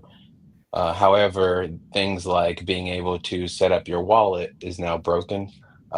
We thankfully want to call out that Nicholas went and ported over all of the existing Monero logic directly into a plugin before us as we were getting ready to start working on a plugin. So we started doing a review and noticed that was one of the bugs. I reported that more recently. But outside of that, the existing functionality matches what it was before. It's just now we have ownership of the code base and can start shipping new features. So I would say with that respects, we're a bit more flexible now, right? We're not blocked from Nicholas and team to do code reviews. We can now speak as a community about what features we want to have and start shipping those a bit more rapidly. I see eventually, a little Monero BTCPay team coming in together, and personally, I want to make sure that we understand that like this software isn't about just working on the plugin. It's about working on the software as a whole. So Napoly himself has even been making some contributions upstream to ensure that the functionality plugins need in general is available. As we start to get into things about, maintaining the system, we left milestone 1 for a lot of testing, unit testing, integration testing. So we got a really nice situation where we can test the installation of a plugin. I'll let Napoly jump in a little bit there. But the installation of a plugin through an integration test, really what we need is the ability to continuously test the code as code changes. With such a small team, as is typical within the Monero community, it's very hard to keep the maintainability of a piece of software. So when you kind of build from a test-driven development standpoint and you create requirements around creating test cases for new code, we can ensure that the robustness of the code is there and also the reliability of the code is there. So for the past couple months or so, we've been building out, really the legs for the code itself, the CI/CD pipelines. We've been building out the unit tests and the integration tests. We're starting to work on documentation, getting a website ready to go. To be fair, a lot of the complaints that we have around the plugin isn't necessarily even technical. Some of it's just documentation. Obviously, a call out here is Seth and the good work he put in on the docs, and that's the only reference that people make whenever we talk about Monero plugins or Monero integrations with BTCPay. We need to improve that documentation and add more to it. So we're working on right now getting a documentation page kind of spun up for the community, for vendors and for developers. So it's more than just a README. And for ultimate goal in my mind, right, is those that are using like WordPress and using WooCommerce, getting a couple of clicks a button, get BTCPay server up and running for themselves. As easy as using like a PayPal plugin or something else, or even easier because you're not even dealing with bank accounts or anything. You're very quiet, by the way, Doug. Oh, really? Can you guys hear me? Yeah, just very quiet. Okay, hold up. That's weird. How about now? It's better. Hello. Oh, Good? turn it down slightly. Now speaking. You're a little too high now. Good? Better? Yeah, that's better. You're good. All right, sorry about that. I don't know why things keep changing around here. Yeah, so how do we get to that point? When are we? I know we're pretty close. Yeah, I think what What you're getting at really is like that strategy for success for vendor adoption, right? Like how do we make Yeah. sure that vendors have an easy way to adopt the tools we have? And like I don't use BTCPay server, right? You infamously, I don't use it. You know more than anybody, and it was only because I've been going off Monero Gateway. It's been doing the job for me, not a good job, but it's been like getting the job done to the point where I never felt the need where I had to. But now I have to move over to BTCPay, and I have somebody help me out. Saeed is very technical. He's helping, and I just saw the back and forth with you and him. Like even for him at this point, it's not super easy to add your own BTCPay server like instance, get it up and running when you're running like WooCommerce. yeah, the part that he struggled on, I think, is around the wallet integration, and you touched on it. I think at the end of the day, and Napoli and I kind of spoke on it too, was around how you have to upload the wallet file, and that feature right now is actually broken within the plugin. You can't upload, so you have to manually do it. That is critical, right? It's a simple feature, and to be honest with you, we've had 3 years of bounties open for BTCPay, and they really haven't been touched. This project has been quiet, sitting on the side, and I'm honestly not sure why it hasn't gained enough attention. So, I mean, project. Go ahead. We tried to give it attention at Monerotopia, as you know, and I think good came out of it. Especially now we could say that, right? You guys are proceeding, but that was the focus of the quote unquote hackathon or buildathon. But it's brought you two together, got you guys started. So I'm hoping we get momentum moving forward on this. I think we will. Let me bring up the CCS so people can see it. I think this is going to get funded fast now, to be honest. But yeah, it's essential for whatever reason. Like why was it dragging? Because it's important. I don't want to talk shit, but maybe we could kind of fix this moving forward where important things are just getting overlooked. I mean, it's a good question. I'll pass it to Napoli a little bit here because he was also working on bounties. I mean, to be honest with you, I just DM'd him as another person that was in Mattermost on the BTCPay servers working on Monero code. I noticed he was working on bounties, and I knew that this like big change was coming. So I reached out and was just like, "Yo, I see we're both working on bounties. We're about to get blocked. Like, let's meet up, see if we can make some moves." And that ended up happening down in Monerotopia. As far as like why it hasn't moved sooner, even just kind of making sure we're aligned to how the system itself works. Like once you install the Monero plugin, you're kind of like locked down to that one store or that one instance for that one wallet. So we lack this ability. We obviously didn't have Monero LWS, but we lack this ability to have multi-wallet features. So that was like the big kind of like moment for us, was understanding that we need some ability to kind of like expand this tool to more than just one wallet per store. And the reason was because we could eventually start getting into that discussion you were having about strategies for success with vendor adoption, right? Like what we're doing down in Monerotopia in Mexico City is a great example where you started them out with Cake Wallet, right?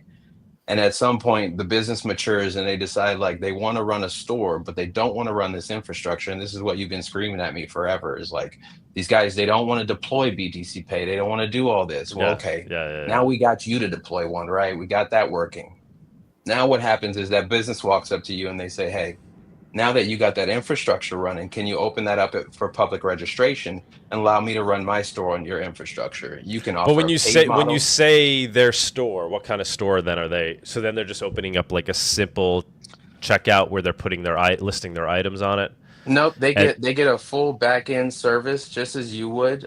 There's some limited like permissions because they're not an admin, so they can't delete the instance, restart their server, and make changes like that.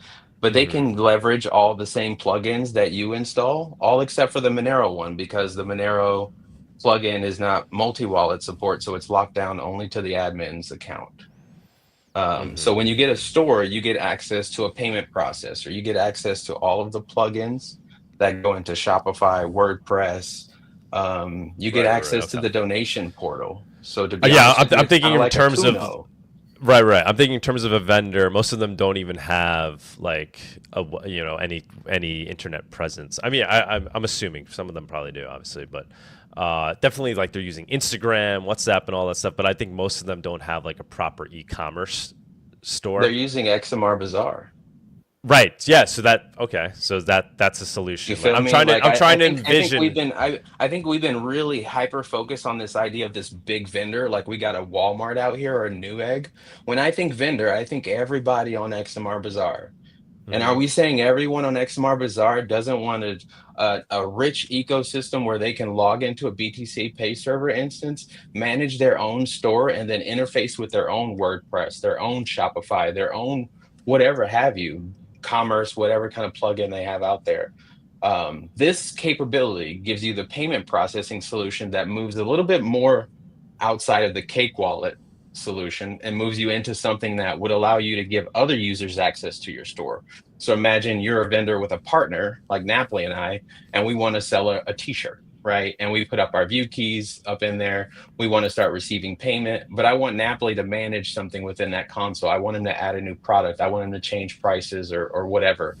Pull down reports. I can give him those permissions. So a small vendor or a small person with a 1 or 2, 3 person team can start managing the infrastructure around their node, their wallet, the store, and all the integrations that they have, whether that be for e-commerce or even just simple donation pages like what we're doing with Kuno.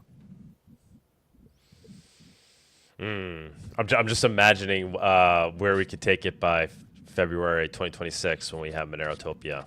Like this, so this year, obviously, we had the 2 local nodes running on Starlink, and then we had the vendors using their Cake wallet connected to the local node, and then on the same Wi-Fi as a Starlink, and it was pretty smooth.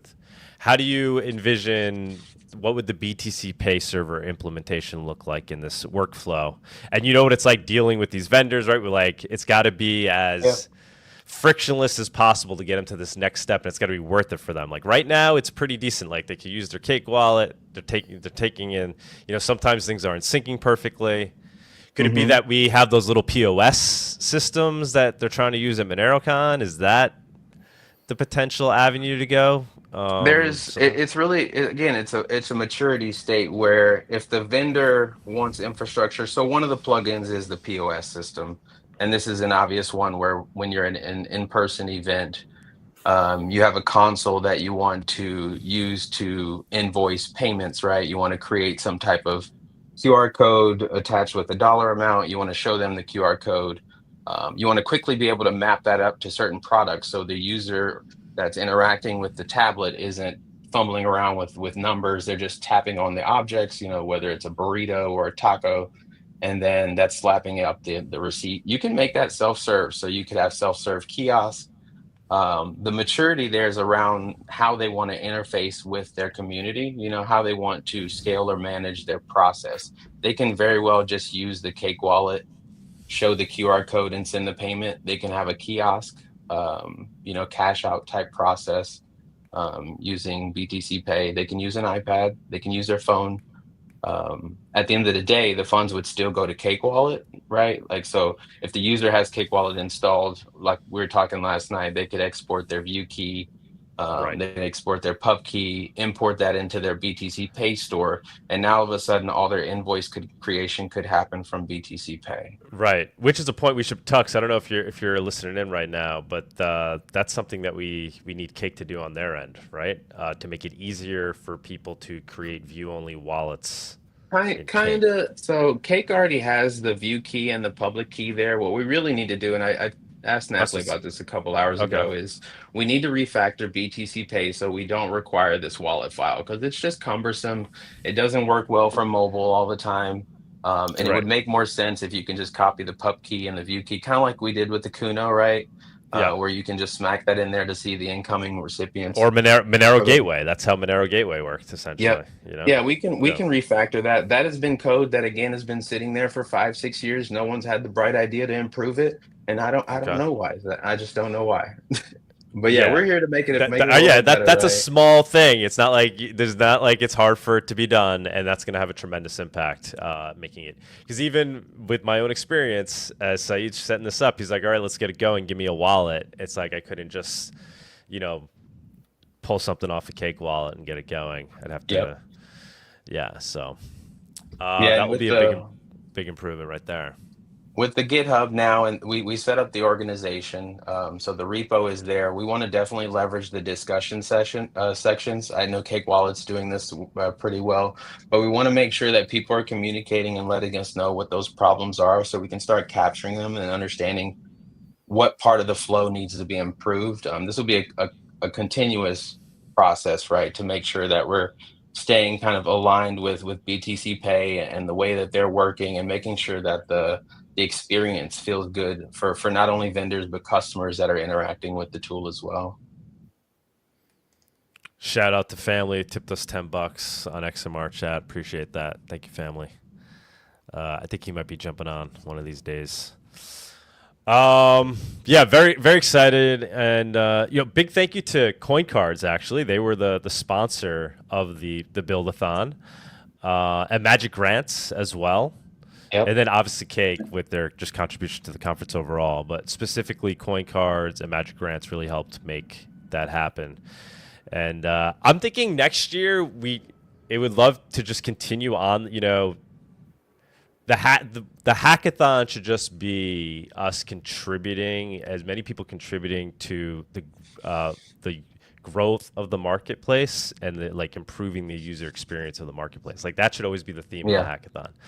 So whether it's BTCPay or other things that need to happen to make it as seamless as possible for vendors to accept Monero and people there to pay in Monero, and then for vendors to easily get out of their Monero if they want. That should be the hackathon, us building that out.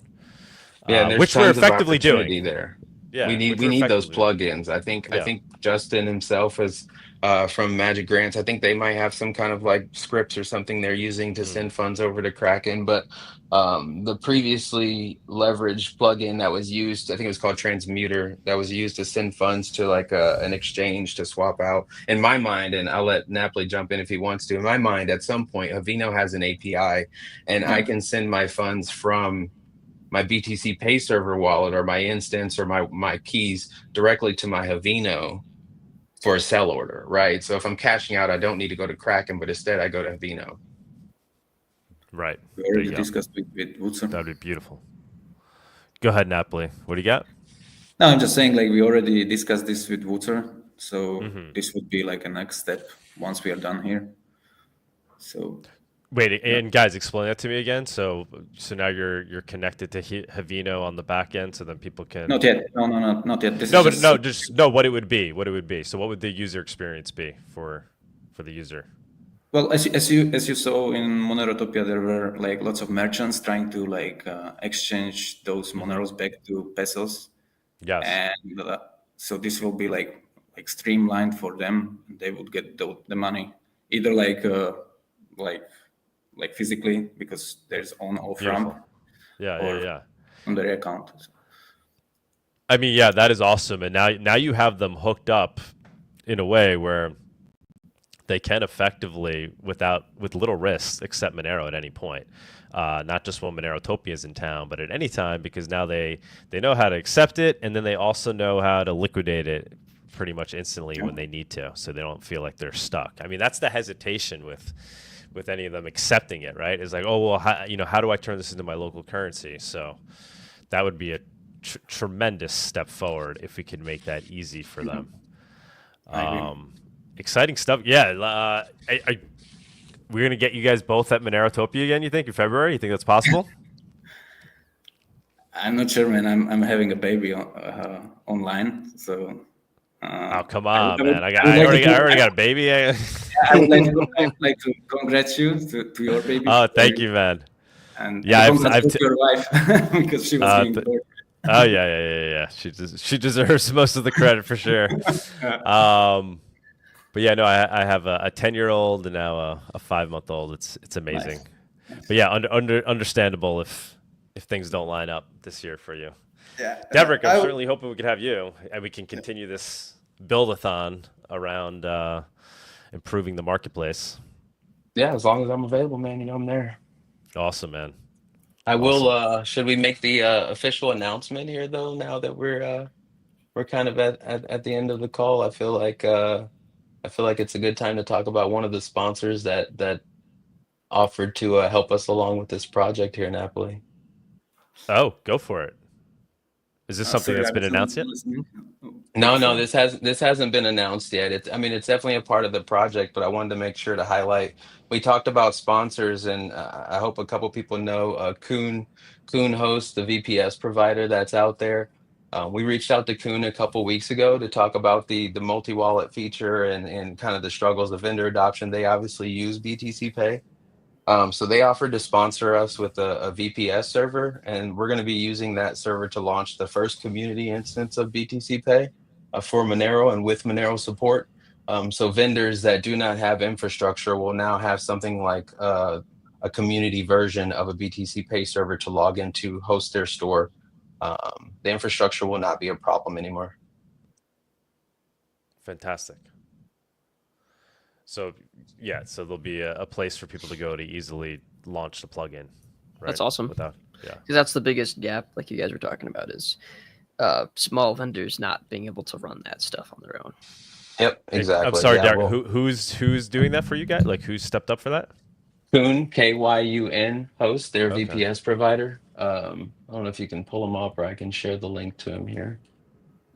And then, so is there some business model there, or it's just their? How does that work? This is going to be a free community server. This was a sponsorship that they said they would offer to give us the server.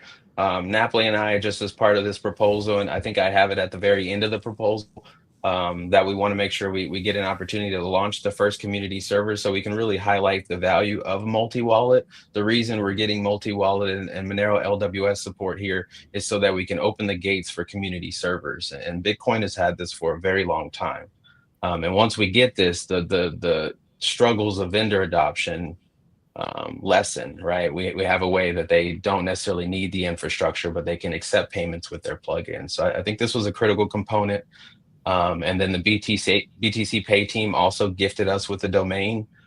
So we're going to be using the domain btcpay.host. The instance is already available. We're going to be launching it public. Public registration is already available as well. So xmr.btcpay.host will be the official instance of the community server. And I think we can all thank Napoly for the logo design work he did over there too. Yeah, I just mixed BTCPay and Monero together. This is gonna be awesome. So what else are you guys thinking in terms of like what we need to see happen to improve usability for people looking to spend and use and accept Monero? I think it would be good to have a UI UX designer in this space that could help us to streamline the UI. I don't think we have the proper skill to do it, but we will try our best. And I'm not sure. Like, hit me up. There you go. Yeah. Okay. You and then just like and stuff. What's that? Like if Tuxedo is good with Figma and creating like flows. Like, that's most of my job now. I do Figma. Okay. Cool.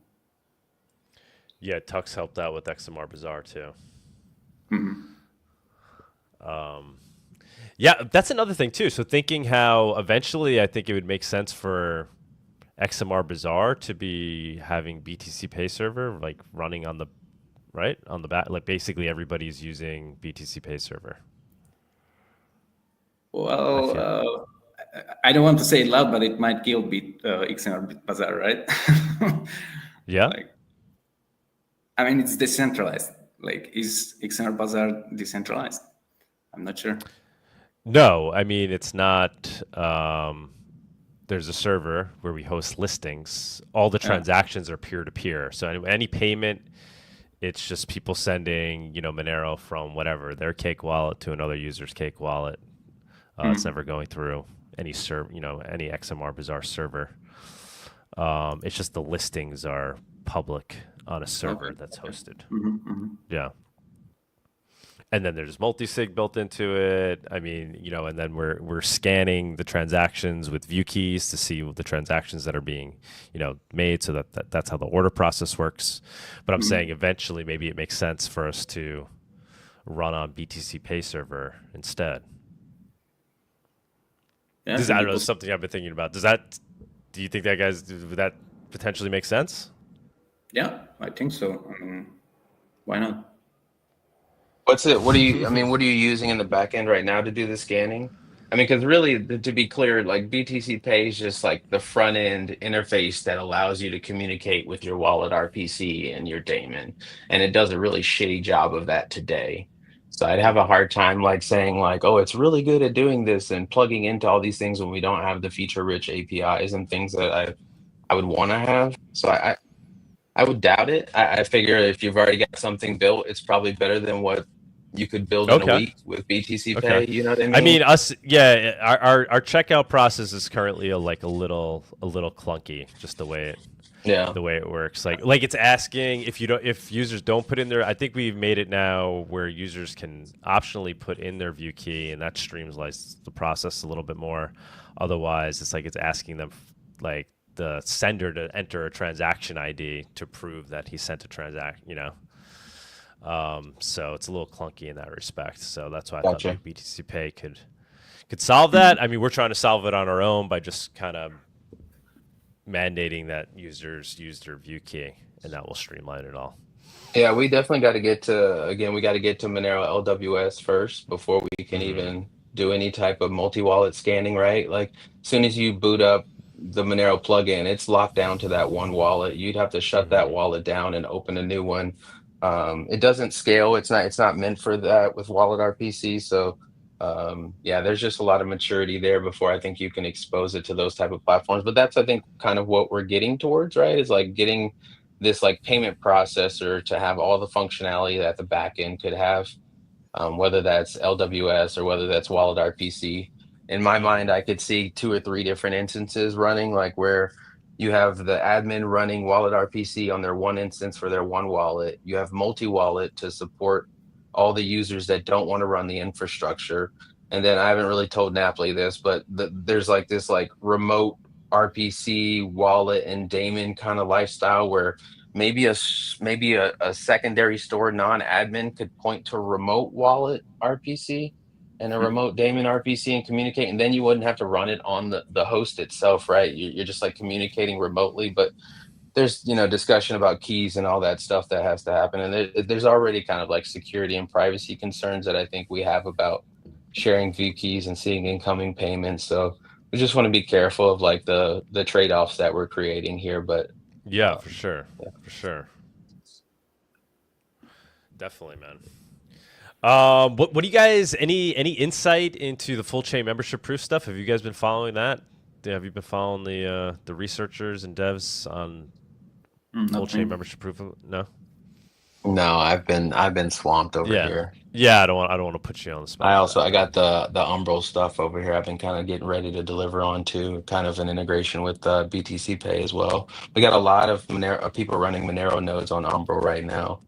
I saw some people angry about that because Umbral has become an air quote shitcoin. Right. So they love to get pissed about it. I don't think everyone knows I did that, but like they love to get pissed about Umbral and them hosting Monero daemons.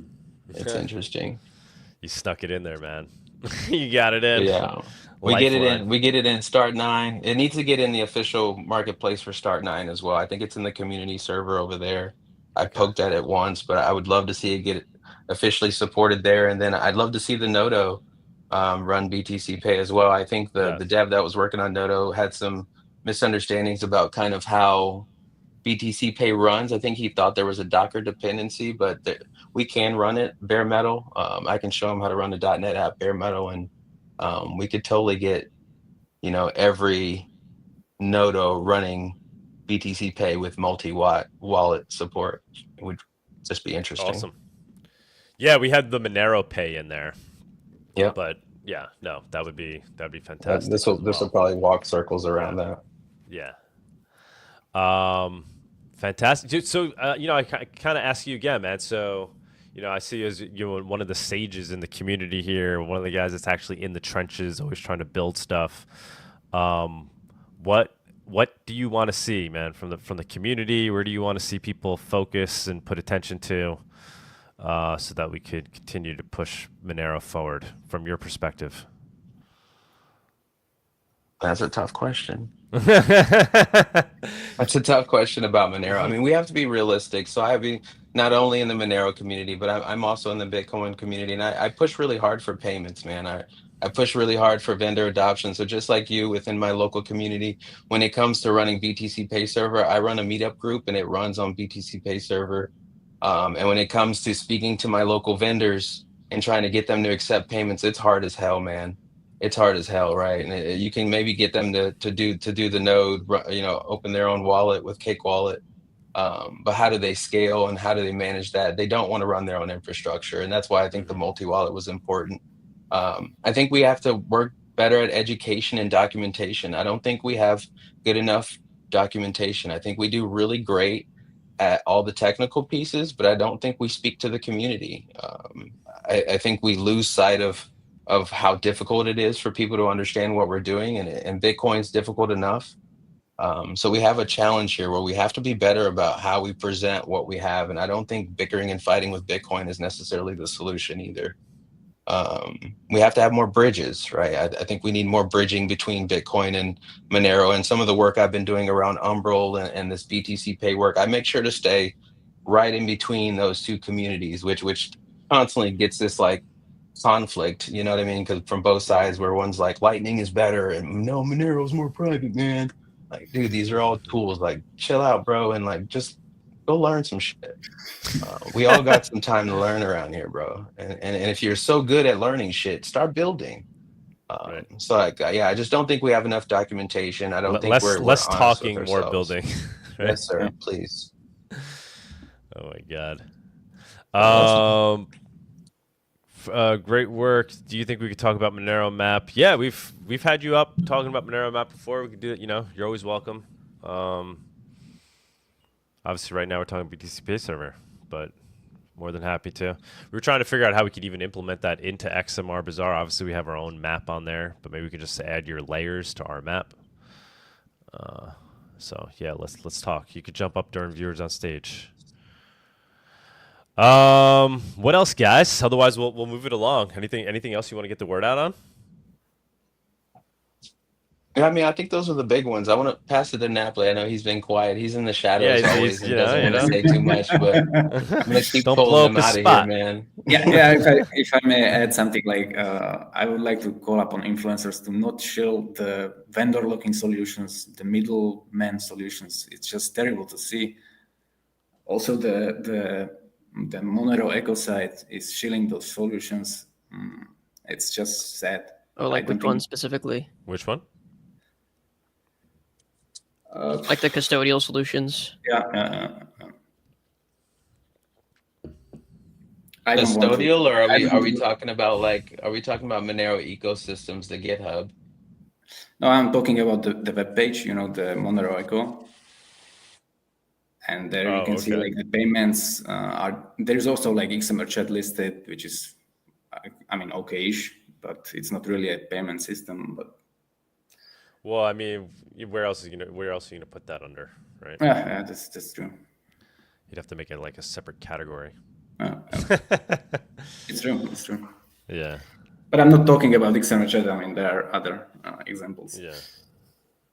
Yeah, XMRChat is not really trying to be a payments. It's a tipping system, peer-to-peer tipping system. All right, fellas.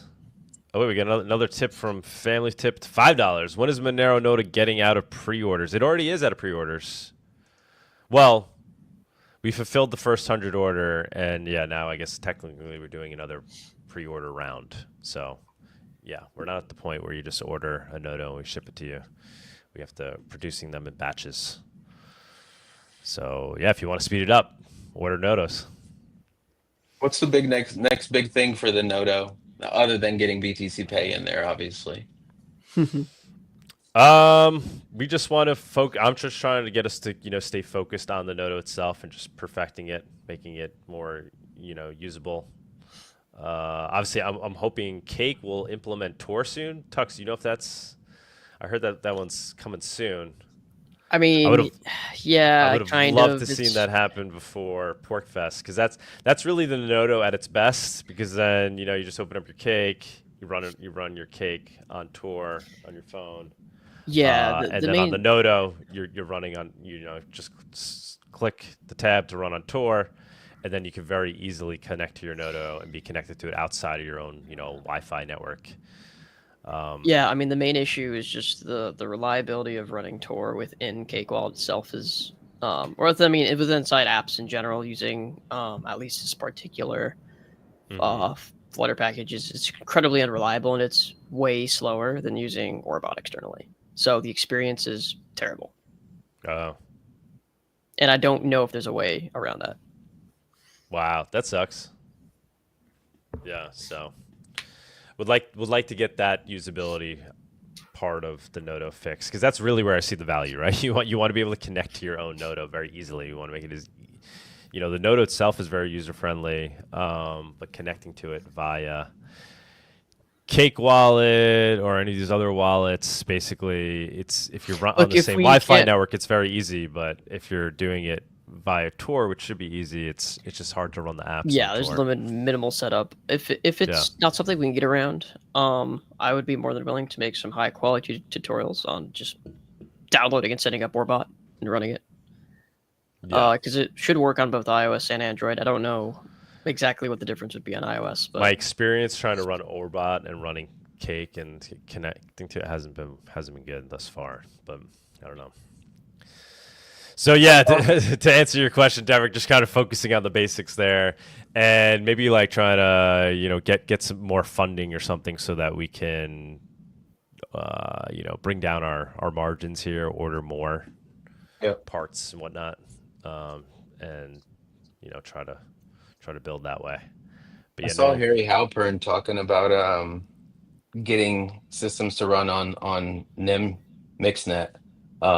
He was talking about Liquid. I think it sounds like Liquid itself can run on NIM. Mixnet, I'd be interested to see kind of something like that. I mean, Tor's historically also kind of a drag.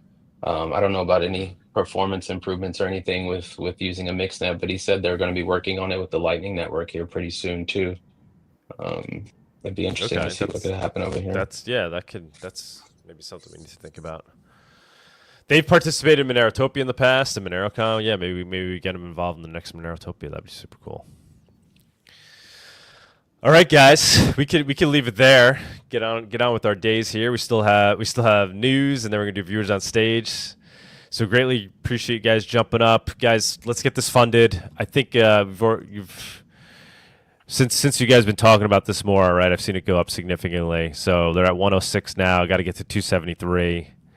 Please consider sending some precious Monero to these gentlemen. Definitely worth the investment, for sure, without a doubt. Yeah, we'll get it done. We will all benefit from this. Yes, very much so. I didn't realize how broken it still was on the latest version of BTCPay server.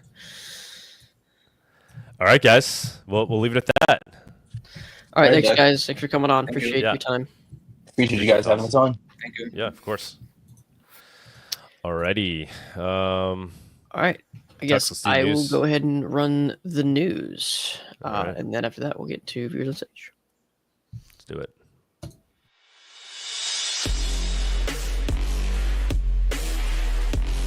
The Monerotopia Weekly News segment is sponsored by WizardSwap.io, a non-custodial cryptocurrency exchange. All right, just make sure I have these links up.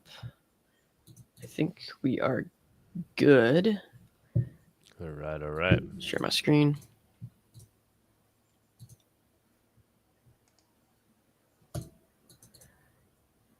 Alrighty. So, first news link is a post from Marble Cub 1. XMR monthly transaction count compared to BTC from Monero.how. So what are we exactly looking at here? Let's see. Monthly transaction count. Oh, okay. So the ratio of Monero to Bitcoin transaction count has blown up significantly over the past month, going from roughly 770,000 transactions in a month to 1.2 million transactions in a month, and is now doing almost 11% of the transactions that Bitcoin is doing, which is a lot relatively to Bitcoin. Now, Bitcoin doesn't do that much compared to what it probably should do for obvious reasons, but Monero is gaining a lot of ground on this transaction ratio, I guess, if you want to put it that way. And people are using it more and more. And these are whether it is just moving money around, moving Monero around, it is actual transactions on the blockchain, instead of it being just moving money around centralized exchanges. So that's cool to see. Transactions are going up a lot. It's awesome. We really need like 100K to be the new 20K transactions per day. We love the 20K transactions per day. Yeah, I don't really get. It's changing a bit. And it'd be funny if Monero was also 11% the price of Bitcoin. That'd be pretty sick. That'd be pretty sick because it's much lower than 11%. Ross, so next post is from Look on Chain. Ross Ulbricht, the founder of Silk Road Marketplace, received 300 BTC to his donation wallet 8 hours ago. Oh yeah, this was funny seeing this. Was this last week? Yeah, so Ross Ulbricht basically got donated 300 BTC, 31.4 million to his donation wallet, and there's a bunch of funny jokes about it just being him sending money to himself from one of his other wallets. I have a feeling would have known if that was the case, unless he had wallets that weren't, exposed publicly at all. But hey, good for him. Good for him. Wherever he got it, good for him. He definitely earned it. But hopefully this is another example of why people see why it's just like Bitcoin's just stupid. Like, you shouldn't be able to see if someone's paying you 300 BTC or $31 million. Because now you've got all this speculation behind it, even if he, didn't send it to himself at all. It had nothing to do with him. So yeah, people can see that simply because of it's Bitcoin on-chain transaction. It looks like a SegWit address. Friendly reminder, Ross does take Monero donations too on his website. Lots of people, including myself, emailed them to add Monero, and they did. So if you want to donate to Ross privately, so people don't see that he received 300 BTC, well, you can do it to Monero. Next post is TFTC. California just passed a bill to seize Bitcoin left idle on exchanges. After 3 years of inactivity, assets can be taken by the state under unclaimed property laws. That's crazy. Bill now heads to the Senate. Let's play this video real quick. File item 186, AB 1052 by Assemblymember Valencia. Clerk will read. Assembly Bill 1052 by Assemblymember Valencia, an act relating to digital assets. Assemblymember Valencia, you are recognized. Thank you, Mr. Speaker. Once again, muy buenas tardes, members. AB 1052 will establish a legal framework to legitimize digital assets, also known as cryptocurrency and blockchain, and unclaimed property law. California must protect consumer assets and embrace the legal recognition of digital assets, crypto, and blockchain as we continue to modernize our economy and the systems in our society. With that, I respectfully ask for a yes vote. Thank you, Assemblymember Valencia. All debate having ceased, the clerk will open the roll. All members vote who desire to vote. All members vote who desire to vote. All members vote who desire to vote. Clerk will close the roll, tally the votes. Ayes 69, no 0. The measure passes. Wait, so everyone just voted to pass it just like that? That's crazy. Assuming that's completely accurate, I'd have to maybe look into it deeper. Oh, I guess there was a correction here. Never mind. Of course, this is just some attention-grabbing headline.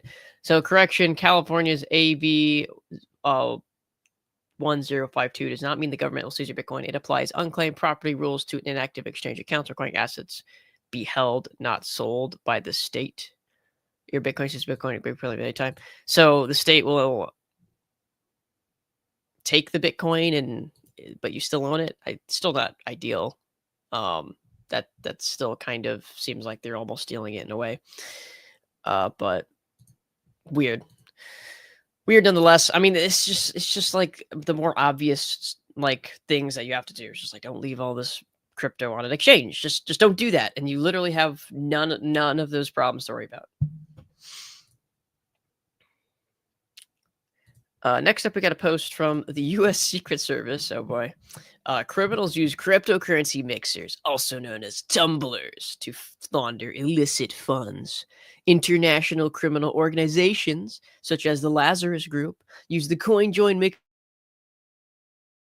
mixing protocol to launder foreign currency. No mention of Monero, of course, because Monero works and you don't have to use a CoinJoin and a tumbler that are less reliable.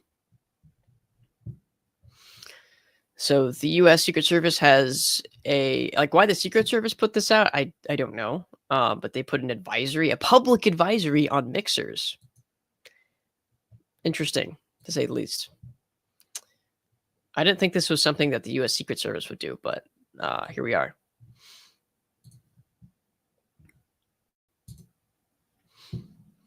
I don't know what the use of the public advisory is. Maybe it's trying to just put public shame, the public put thought of public shame or of shame into the public for the use of mixers. Next up, we've got a post. OpenMonero.com got hacked as reported in their Telegram channel. I think OpenMonero.com, what is that? That's the local Monero like rebrand, right? Or not the rebrand, but like the clone, essentially. So supposedly, yeah, that's it. Well, OpenMonero.com. So supposedly, all funds 5200 XMR have been stolen in a hack. So what does that mean? What does that mean? Is this like the bond money? Because I believe people have to put up a bond for local Monero. I've never actually used it before.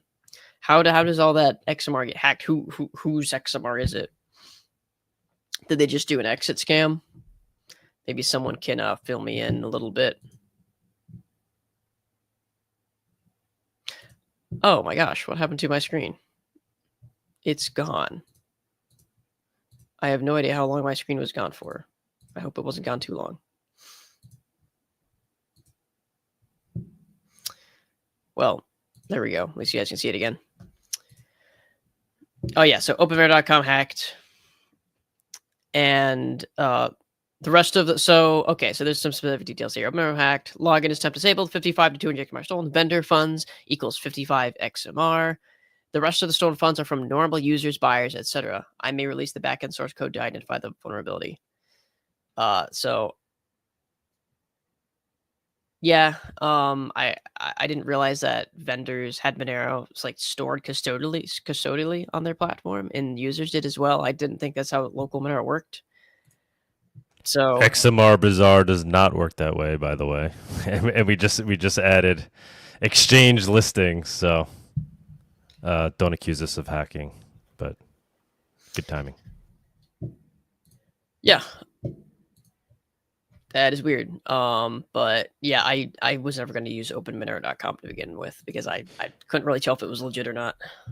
Yeah, I don't think it really had built up that much trust. People were questioning it. But yeah, I wasn't familiar either. I didn't realize they were holding the customers' funds. Me neither. I didn't think it's how it worked. I don't know if that's different for OpenMonero. Yeah, if someone wants to fill in on the comments, please feel free. I will say for XMR Bazaar, we will be holding bond payments, but that's distinguishable. That's only a small amount for a specific period of time. So correct, and we're never holding anybody's wallets, right? Everybody's using their own wallets. You're never like using an account on XMR Bazaar. Yep. All right, next up, we've got a post from SeraiDEX, who has tweeted after quite a long time of inactivity. Serai had its Ethereum contract and associated REST libraries audited by Trail of Bits. Trail of Bits found no high, medium, nor low severity findings, and only 2 informational. For the criticality of this and complexity in cross-chain messaging, we're extremely happy. This puts us one step closer to releasing our initial code base as we work to ensure its security and correctness. For our full write-up, please see the blog post. So they got their Ethereum contracts audited, and I guess it's looking really good in terms of no major work needing to be done in terms of security in that regard. So that takes SeraiDEX one step further. Not sure exactly where they're along on the whole path. It's a lot of work, and I think there's only like a couple people working on it. But good to see some progress there. Next up, we got a post on r/Monero. Monero becomes top payment method on nanogpt. Oh, it's from Milan. Yeah, Milan actually helps run the nanogpt stuff, I believe. So that's very interesting. He's posting that Monero has become the top payment method for nanogpt, which is a service that allows you to run AI models by just depositing some crypto into the website. You don't even need to make an account. It can just be a wallet locally. It's not a wallet locally. I think it's a custodial wallet, but you can just deposit a little bit onto the website and it'll save with a cookie, or you can attach an email to the account so you can log in later. But it allows you to privately run any AI models. You can switch between tons of AI models, and then you can pay with Nano, and you can also pay natively with Monero, and I think a couple other cryptocurrencies. But I guess Monero has become the top payment method, which is funny. It's not XMRGPT, it's NanoGPT, but I have a feeling that it's due to Cake Wallet because we do have NanoGPT present in our marketplace section under Cake Wallet. So that's cool to see. People just want privacy. It's just that simple. Post by Douglas Tuman. A big, beautiful update just went live on XMRbazaar.com. It includes a new listings category, exchanging listings for buying and selling Monero peer-to-peer for cash by mail, etc. So this is the spiritual successor to local Monero, I would say. And also we added a Monero near me feature so that users can simply display themselves on the Monero map as a Monero user willing to be DM'd for in-person cash to Monero trades or to just meet up. Think of it as a way to easily find Monero users local to where you are. I just added myself. Go ahead and give it a go. Simply fill out the Monero near me fields in your profile. You obviously don't enter your exact location, but you can just let people know what city you're in and whether you're willing to be contacted as a local Monero source. Lots of other updates are included too, and more big ones are dropping soon. Very cool feature. That's definitely helping to fill in the tragic loss of our good friend, local Monero. And hopefully people will use that to sort of fill in that gap a little bit. But if you're meeting in person, just, reminder just to be safe, do it in a very public space. Don't get yourself in trouble or hurt. But yeah, great to see that on XMRbazaar.com. And I believe that was all the news links I had for today. Pretty short and sweet. Let's take a look at any comments. If we have any other super chats. Short answer for tip, 10 cents. Orbot is blank and out of date. Use Invisible from Android. I will try that out. I think I've heard of Invisible. I'll check it out. Hopefully it is better. That would be an easy way to have people use Tor with Cake Wallet if it works a lot better. So that'd be nice. And I think I would have liked to talk about the full chain membership proof delay. If you have any I have no update on that. I have no links regarding that. I didn't save any this week. I think I saw one or two things about it this week. Somebody had talked about partially why it was delayed, but unfortunately I did not save that link, and I don't know who posted it right now. Yeah, I'll be doing a Monero talk with Diego Salazar. It's his firm that's been hired to do a lot of the auditing and whatnot. Yeah, CipherStack, exactly. So they're the ones that had these findings that will potentially delay. I mean, I guess when we hear from Diego directly, depends on what direction they decide to go. It could delay it to 2027. If they decide to not go that direction, they could bring it sooner, 2026. However, there will be less optimizations, and the transaction sizes will be larger and the proofs might take longer to calculate, which is my understanding. That's my very basic understanding. But you guys will hear more about that from Diego directly, and he'll give you the rundown, the lowdown and details on that. So I'm strongly envisioning a full chain membership proofs live by Monerotopia 2026 in February, maybe even happening at that time. That's optimistic. That's what I'm focused on. Would it be cool? Would be cool. These things take a lot of work though, and it's better to be safer than sorry for something like this. I mean, that's kind of how Monero has been for its whole existence. It's better to be on the safer side.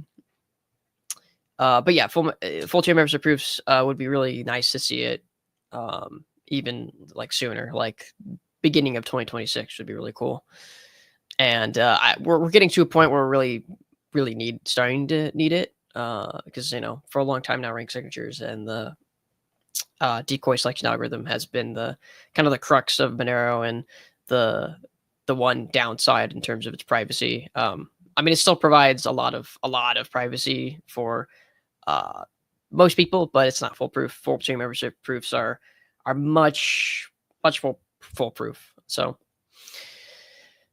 yeah, I think we'll go ahead and move on into the viewers on stage segment. It's the Viewers on Stage segment. It's that time where we invite you, the viewers, up on stage to comment on anything you've heard so far today, ask the guest a question, or maybe talk about one of the news topics. Come on down. All right, I'm going to invite everyone up here, and I'm going to post the link into the comments section here. All right, we got Bawdy, we got Shortwave Surfer, we got Alaskanauta, we got Pierre, and Cellar Door. What's up, guys? How's it going? Thanks for joining on this Sunday afternoon. It's an odd day. What's up? What's up? I'm going to stay quiet, hoping that these other two guys want to say something. Well, the problem is we already expect you to start. Yeah. Maybe we let somebody else though. Yeah, but Pierre, what's up, man? I don't think we can hear Pierre. Looks like no sound yet, Pierre.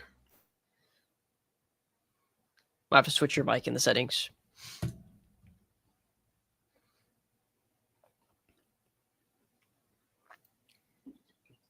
You usually have to you actually have to set in your settings where the mic is coming from.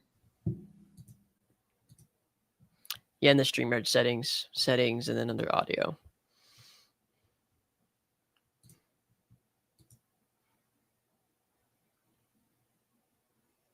Okay. We will. Oh, Doug's muted too. I think Doug's. Sorry.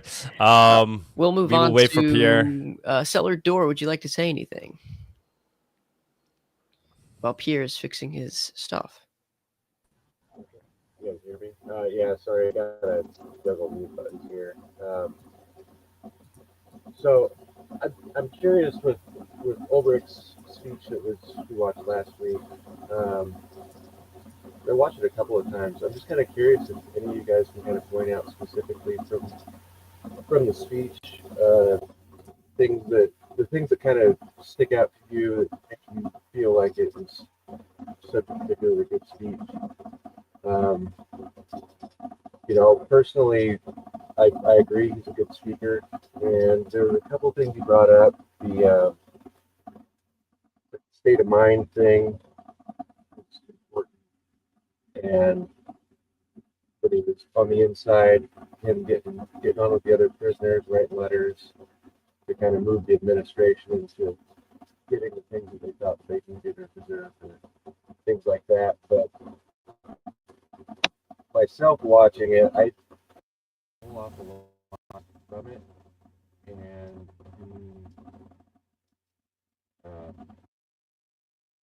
you're a little hard to hear, buddy.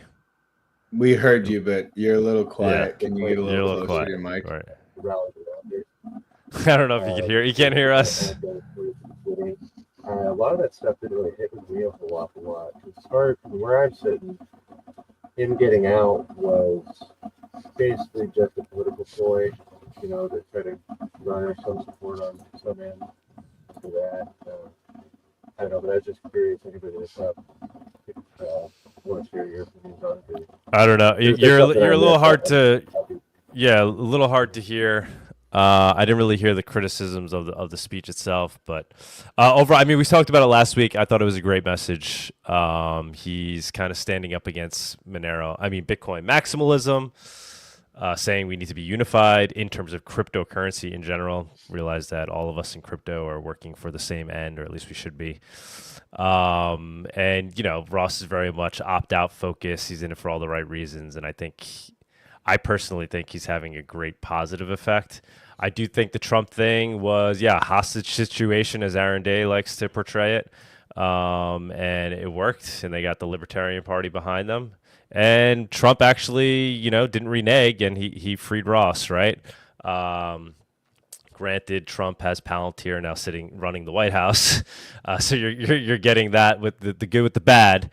But Trump held up his side of the bargain. He freed Ross, and now we have Ross out there working for us, I think changing the messaging in a positive way in terms of what people should be excited about in crypto, and I think ultimately helping out Monero. So I think it's well worth it. And then plus, from a moral standpoint, we helped this guy get out of prison, somebody that I think most of us our ideals aligned with Ross not being in prison for a double life sentence. So overall a win. You could critique his speech, whatever. I'm not sure I'm totally getting your point as to, I think maybe you're saying is he really, is he, I don't know. I don't really know what the criticism, I'm not really fully getting the criticism, but that's my take on Ross. And super, super excited to meet him at PorcFest potentially. And I do think he's going to have a positive impact on cryptocurrency, especially from a Monero perspective, getting people back to the concept of just using it as digital cash. I think he'll be trumpeting that message, and people will actually listen to him. Yeah, and Cellar Door, I don't know if you're driving or if you just have a really bad microphone, but it's really difficult to hear you and make out what you're saying. So that it might be because of it might be because of a Bluetooth microphone. I'm not sure, and you're driving, or you need to really consider replacing your microphone. It's really terrible. He's definitely not driving. I guess you can't see, but yeah, he's sitting on a couch. Unless that'd be very impressive if he was in some kind of moving blind vehicle right now. Hello. All right, but we'll move on. We'll move on from that. Lucifer, what's going on, man? You're muted. That's like the theme of the show today. You're still muted. Lucifer. Well, this is when we get new people up, right? They gotta get used to the experiments here. Lucifer, you're muted. We can't hear you. Hello? Yeah, now we got you. Good sound. Hello? Thank you. Yes, we hear you. We got a lot of people jumping up today. Go ahead, man. You got me? Oh, there's an echo, by the way. Okay. Well, I've never done this before, eh? This is weird. Yeah, I'm lagging, man. Big time. We usually we see you in the comments a lot, so yeah, if you want to just tell us what's on your mind. Yeah, I'm lagging. We usually see you in the comments a lot, so if you want to tell us what's on your mind. Yeah, a bit nervous. So many people here. So much easier to text normally. Yeah. Well, how's everyone doing? I don't know, man. Your delay is really bad. See if you could get that fixed, because it'll just be hard it'll take us a very long time to chat back and forth. And if you can, just mute yourself when you're not talking. He's broadcasting from the YouTube stream, but he's watching from the. So the best way to do it would be to watch from the actual StreamYard link, and then you wouldn't have the lag that you do. Yeah, I'm watching from TV. Yes, just use your phone or whatever you're using, and then you won't have the lag, because there's a delay between the StreamYard link and the TV. So just have the phone going, eh? Turn off the Yeah. YouTube. Turn off the YouTube Yeah. and just raise the volume on your phone if that's what you're on, and you'll hear us. It's cool to put a face to the name, though, huh? Pierre, we still can't actually hear you. This is amazing. We'll keep moving around here, see who we can get that has decent sound. Let Lucifer. I'll just throw this in based on what Cellar Door was asking. It's really important for people to realize that the divide and conquer turn it off. strategy Can you is hear me very now? old. Yeah, we can hear you good. Go for it. I'll try and join back, eh? We hear you, man. We hear you. Yeah, we hear you. You're just live. fine. Maybe you can't hear us. He can't hear us. You gotta raise the volume on your side or something. All right, let's move to Doug wonders XMR. why I hate viewers on stage. This is the have you ever been to a town hall meeting? They're even more cringe and annoying. Trust me, this is pretty good. You know, we got the folks need access, man. This is it. This is grassroots, baby.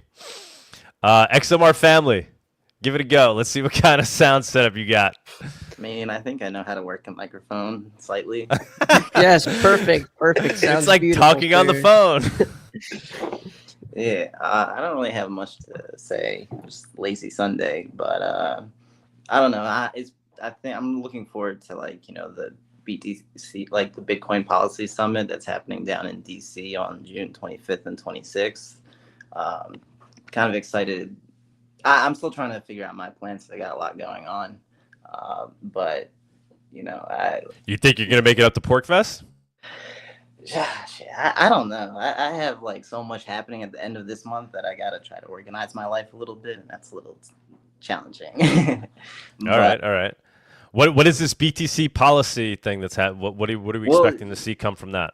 Well, I mean, it's just down in Washington, you have people like Congress people talking there. You have Mike, deputy director of the CIA. He's going to be speaking, which is it's like the Lion's Den. But you also got Zach Shapiro there, who's going to really in depth on the Samurai case, which is it's going to be interesting how it goes, in my opinion.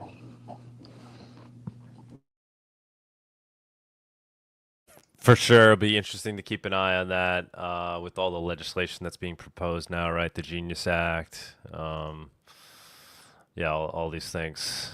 We'll see. We'll see what they do. I didn't even realize that's happening when? The June 25th? It's June 25th and 26th. I think on the 26th is when they actually go to 5 or 6 different Congress people to speak with them. Okay. Cake's a sponsor, I think, of it, but it would be cool if we get some more Monero people in the community to actually go and attend and advocate for things like that. I'll be just coming off Porkfest and probably won't be able to run down there. But yeah, if anybody else, tickets are 500, I think, for one day and 800 for both days, and you have to be invited. You require approval to get in. But yeah. Zach said he can do it, so we'll see. I hang out with the commoners. But we do got to start rubbing elbows with those guys as well. Obviously, I've been saying it as well. I've been talking about trying to get rid of the bid license. I don't think we even spoke about it on the show, but the Mayor Adams, a couple of weeks ago, I was away at the time, but he even had something here in New York, kind of reclaiming that he's the mayor of crypto, whatnot. He accepted Bitcoin when he first got hired, I think, for a couple of his paychecks, but he didn't do anything to eliminate regulations here in New York and make it more crypto friendly at all. But now he's talking about it again. So maybe we do see him try to create a safe haven here where they eliminate the bit license in New York City. Well, when he was at the Bitcoin conference, he mentioned eliminating the bit license. But you've got to realistically consider the power this guy has. He's the mayor of New York City. The bit license is a New York State thing. So, like, while he might have some influence, I don't think he's going to have a lot of influence on those proceedings. Just like the bit bond thing, he wanted to issue like the bit bond for New York, and I'm pretty certain that got shot down as well. I mean, he could theoretically make it like create a sanctuary for the bit license within New York City. Potentially, I think obviously, it's a state level law, but I think down in at the policy summit, there is going to be a Democratic congressperson who's going to be speaking. I forget exactly which level of thing he is, but that's why I like I realize it's more at a state level, so that's why he ain't got really shit to do with it. He is a little, I don't know what to think of him, but it's what it is. I had that guy Clyde, who's a state assemblyman, and he's kind of the one who's most in the know with regards to where the bit license stands. Yeah, see, somebody like him would have more influence, it seems like, since he's state level. Yeah. But even he's not like totally opposed to the bit. He seems like, he's been spoken to by Coinbases and those guys. That's the problem. They're using it for regulatory capture. So it's the exchanges that are currently, offered to people in New York. They're the ones pulling the strings right now. They want the bit license to exist. Which is why RetuSwap. Go ahead. Which is why RetuSwap. Use RetuSwap and you don't have to worry about any of this. 100%. But it would be nice to get Monero on exchanges in New York. I know, I'm a purist as well, but I'll tell you, it's a lot easier to buy Zcash than it is Monero here in New York. I talk to people all the time, and they're like, Doug, I've been watching this Monero thing. You've been talking about how do I get some? And when the RetuSwap when the Havano mobile app comes out, which is in development, that's going to be a serious thing, because you can say, you just download this app. Yes, that'll be huge. And, obviously I tell them just download Cake Wallet. And then, I know, do you have a Coinbase account? They're always like, yes, I do. All right, well, you can't buy it on Coinbase, but you could buy some Litecoin, send it off, swap it into Monero. And, you kind of start to lose them there. But yes, being able to just tell them to go to one place, although ideally I'd like to see it, as easy to obtain as Zcash. I think that's part of what's holding up the elimination of the bit license as well. It's these Silicon Valley guys here that are like running the exchanges in New York, and they got a good thing going. They don't want the competition, and they seem to be more pro Zcash and ignoring Monero. So I think that's definitely one of the elements at play. One of the reasons why I don't take a lot of the things that this guy is saying, Eric Adams, for his Bitcoin bond thing, the bit bond. For one, like the policy papers that do exist have no substance whatsoever as to how they would actually take place. But there's all these people speculating on what it could be. Well, the thing is either the guy is completely using the word bond incorrectly, or it has nothing to do with the idea of what a bond is actually supposed to be. So, like, if in theory this was something that was denominated in Bitcoin, then it would be the worst idea ever. So, assuming that that's not the plan, because if the city had to pay out interest in Bitcoin for like some kind of civil works project, a 20% pump or a 20% dump would be an absolute disaster for these people. So let's say BTC were to do a 20% bump or a dump after the project was completed. Well, then that would basically mean that the people who put up the Bitcoin would either do a margin call of some kind, or maybe they can't because it's a bond. Well, then those people have no way to get out. So it would be extremely high risk for the people that would be trying to invest in such a bond, unless that's something that they wanted to do. Well, you can get the same kind of yields without locking up your funds. So why would you do that? That doesn't make any sense. Like, no one would ever just dump Bitcoin into a bond and lock it up, because those same people are the same people who always hate the idea of like locking up your Ethereum on an exchange, or it totally it's disharmonious with the whole Bitcoin ethos, especially any whales. But on the flip side, if the government were to borrow all of this money to complete some kind of project and then had to pay their capital gain, or I forget what you call it in bonds, but basically the yield on a bond, and they had to pay that in Bitcoin, and then Bitcoin pumped, it's effectively taking like 1,000x loss on the borrowing of the money.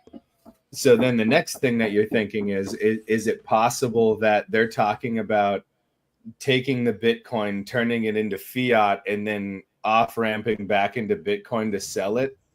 Well, what would happen if you couldn't get the Bitcoin? It's none of it makes any sense, and it just shows you that this guy is just trying to get that crowd to like what he has to say. And the sad truth is a lot of, and this is one of the reasons why I just love the fact that this show starts with like some financial literacy stuff. Crypto people are, generally speaking, very financially illiterate. They're usually a step up or maybe 2 steps up from the general masses, but they still have no idea how these kinds of systems work. So it makes somebody really easy to game, where it's like, oh, we could start doing bonds in Bitcoin and all that stuff. And then all they do is look, oh, bonds are a huge market share. And they don't understand like why people even use bonds or why they're liquid or what, you know.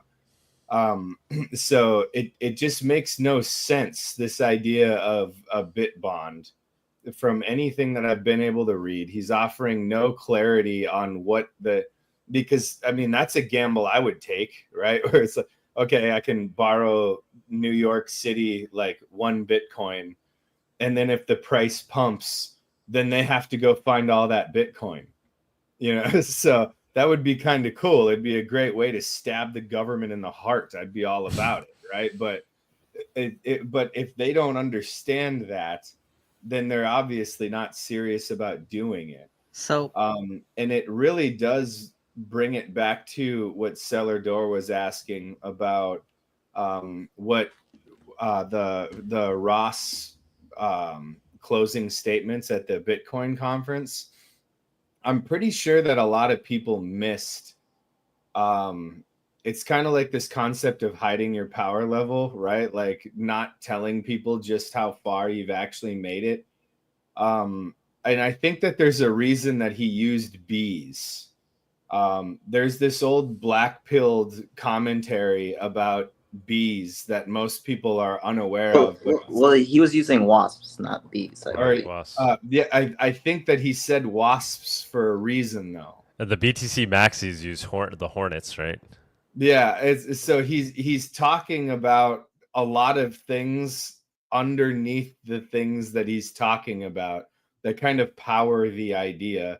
But the best way that I would recommend people look at it is if you look at the way that Africanized versus European bees have affected a lot of things. I'll just leave it at that because it's a whole rabbit trail in and of itself. But people should really look at the effect of the difference between if your hive becomes Africanized or not, and like the way that they're more aggressive and the fact that they swarm more frequently and all this other stuff. So basically, if you wanted to go after the powers that be, but the last one that I wanted to point out was the whole like there was a bunch of things that were being said about unity that I think went right over people's heads. But one of the things is divide and conquer is one of the oldest military strategies that has existed since forever. I love using that one. Yeah, we're way past the point of there being sufficient evidence for the divide and conquer strategy being deployed in not just anarchist movements in general, but it's being ramped up in the crypto world. And it's fascinating to see people who otherwise haven't been raised in this space or haven't lived in this space for a really long time just falling for it constantly. You can see them propping up their cult of personality stuff. And that's usually one of the most important steps, is you want people to kind of rally behind certain figureheads. And then you start turning those figureheads against each other. And you just try to keep dividing and dividing the community until you can start going after some of them without fearing reprisal. But there's definitely like a powerful balkanization attempt being made in the technologies that are working. And it's not just crypto. There's a lot of places where this is happening right now. And so I would definitely say to you, Cellar Door, like, there's a lot of messages underneath the messages, and I kind of re-listen to it to make sure I'm not just hearing things that I want to hear. Especially if you look at just some of the terms that he's using and the words that he picks specifically, he's definitely trying to point to something deeper for the people who can hear what he's saying. I have to go back. I have to go back and good. Oh, we have an XMR chat. Sorry, we'll do that first. Hey, Doug, can you hear me right? Yes, we can hear you. You sound good, man. Okay, good. Finally got it. Somebody said something about an XMR chat. Yeah, Quadrio Celata said, Doug, I've seen you paying for someone's fuel with XMR. Curious on opinions if XMR works as an in-person currency. Cons, I see from mugging, and we have refund protections from banks right now. Right. Good question, valid concern. Obviously, there's, pros and cons of, dealing with traditional bank and crypto. But overall, I mean, I personally think it works really well as a in-person currency. I could go up to somebody, or whatever. I could be in person with somebody. They send me $10,000 worth of Monero on the spot. I could verify that instantly on the spot, like with 99% certainty that I actually received real Monero in my wallet. I know it has no history attached to that. Compare that to, say, receiving $10,000 in cash on the spot. Are you able to verify that fiat is real? It's not counterfeit on the spot. Are you able to verify that doesn't have some history attached to it that may make you not want to be holding that cash? So in those terms, Monero works beautifully in person. I would say even better than like Goldbacks. Once again, right? It's much easier to verify Monero on the spot than cash or Goldbacks or gold. So I would say it works great. Obviously, the downside is, if you're holding a lot of it, it is a bearer asset. But that's like the same thing if you're holding a lot of cash. Obviously, it's much easier to even hold a lot of Monero versus holding a lot of cash or gold or gold bucks. And so I guess, obviously, you just have to be smart about how you use it. Don't walk around with $1 million of Monero on your mobile phone. Keep your stash locked away, just like you would with your regular cash. And if you do things right, it's arguably more secure than traditional banking, and there's no risk of losing a bunch of data. We saw with Coinbase getting hacked, everybody lost their KYC data, and now the hackers know who has what amount of crypto and knows where they live and has a copy of their passport. So if you use crypto correctly, use it peer-to-peer, it could even be more secure and safe than the banking system. But don't walk around with $1 million worth of Monero in your pocket, and just always hold your crypto in a way where you can't access all of it, right? Where you can only access a small amount at a time. And if you're worried about being mugged, bring a with gun. Cash, if you have more than 10 grand, you get arrested in Australia, in my country. If you have more than 10 grand in cash, you'll be arrested for it if they catch That's you. freaking nuts. Yeah, our country's fucked, man. It's going down here real fast. Wow. I mean, obviously in this country too, right? You got to fill out reports. If you go to your bank and you take out, anytime you take cash out of the bank here in the U.S. over a certain amount, you have to basically, that gets reported. The bank has to report that. Even if it's less treat you like a criminal, just for wanting your own cash. I just want to throw out there that Fuel is one of the best on-ramps and off-ramps for Monero by far. If you guys haven't considered this, you can get fuel cards and you can even like top them off online. Especially there's all of these special like getting fuel for your kids things, like kids that just, you know, turn 16 and you want them to be able to drive to work and stuff. There's all of these massive international fuel card programs, and a person can link their fuel card information and you can add fiat to that fuel card. And you can do exchanges where somebody puts a small amount of Monero into a wallet and then you can top off their fuel card to the same amount. It's an unbelievably efficient way to basically on and off ramp for real value immediately. And a person can verify that they got their fiat added to the fuel card immediately. It's pretty awesome. Not that I've ever done that. I don't even know what video he's talking about because I don't think I've ever on video paid for fuel. What service is that? No, so you can buy fuel cards that you can preload. Okay, and somebody can share that fuel card number with you, and then you can add fiat to top off that fuel card. And so people could pay you in Monero and you can add fuel to that fuel card. And it's basically instant, and it's a really great way to on and off ramp Monero for fiat. Okay.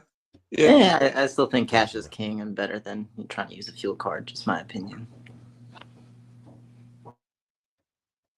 Let's Lucifer, do you want to anything you want to put out there now that your microphone is working, and then we'll move on to Pierre?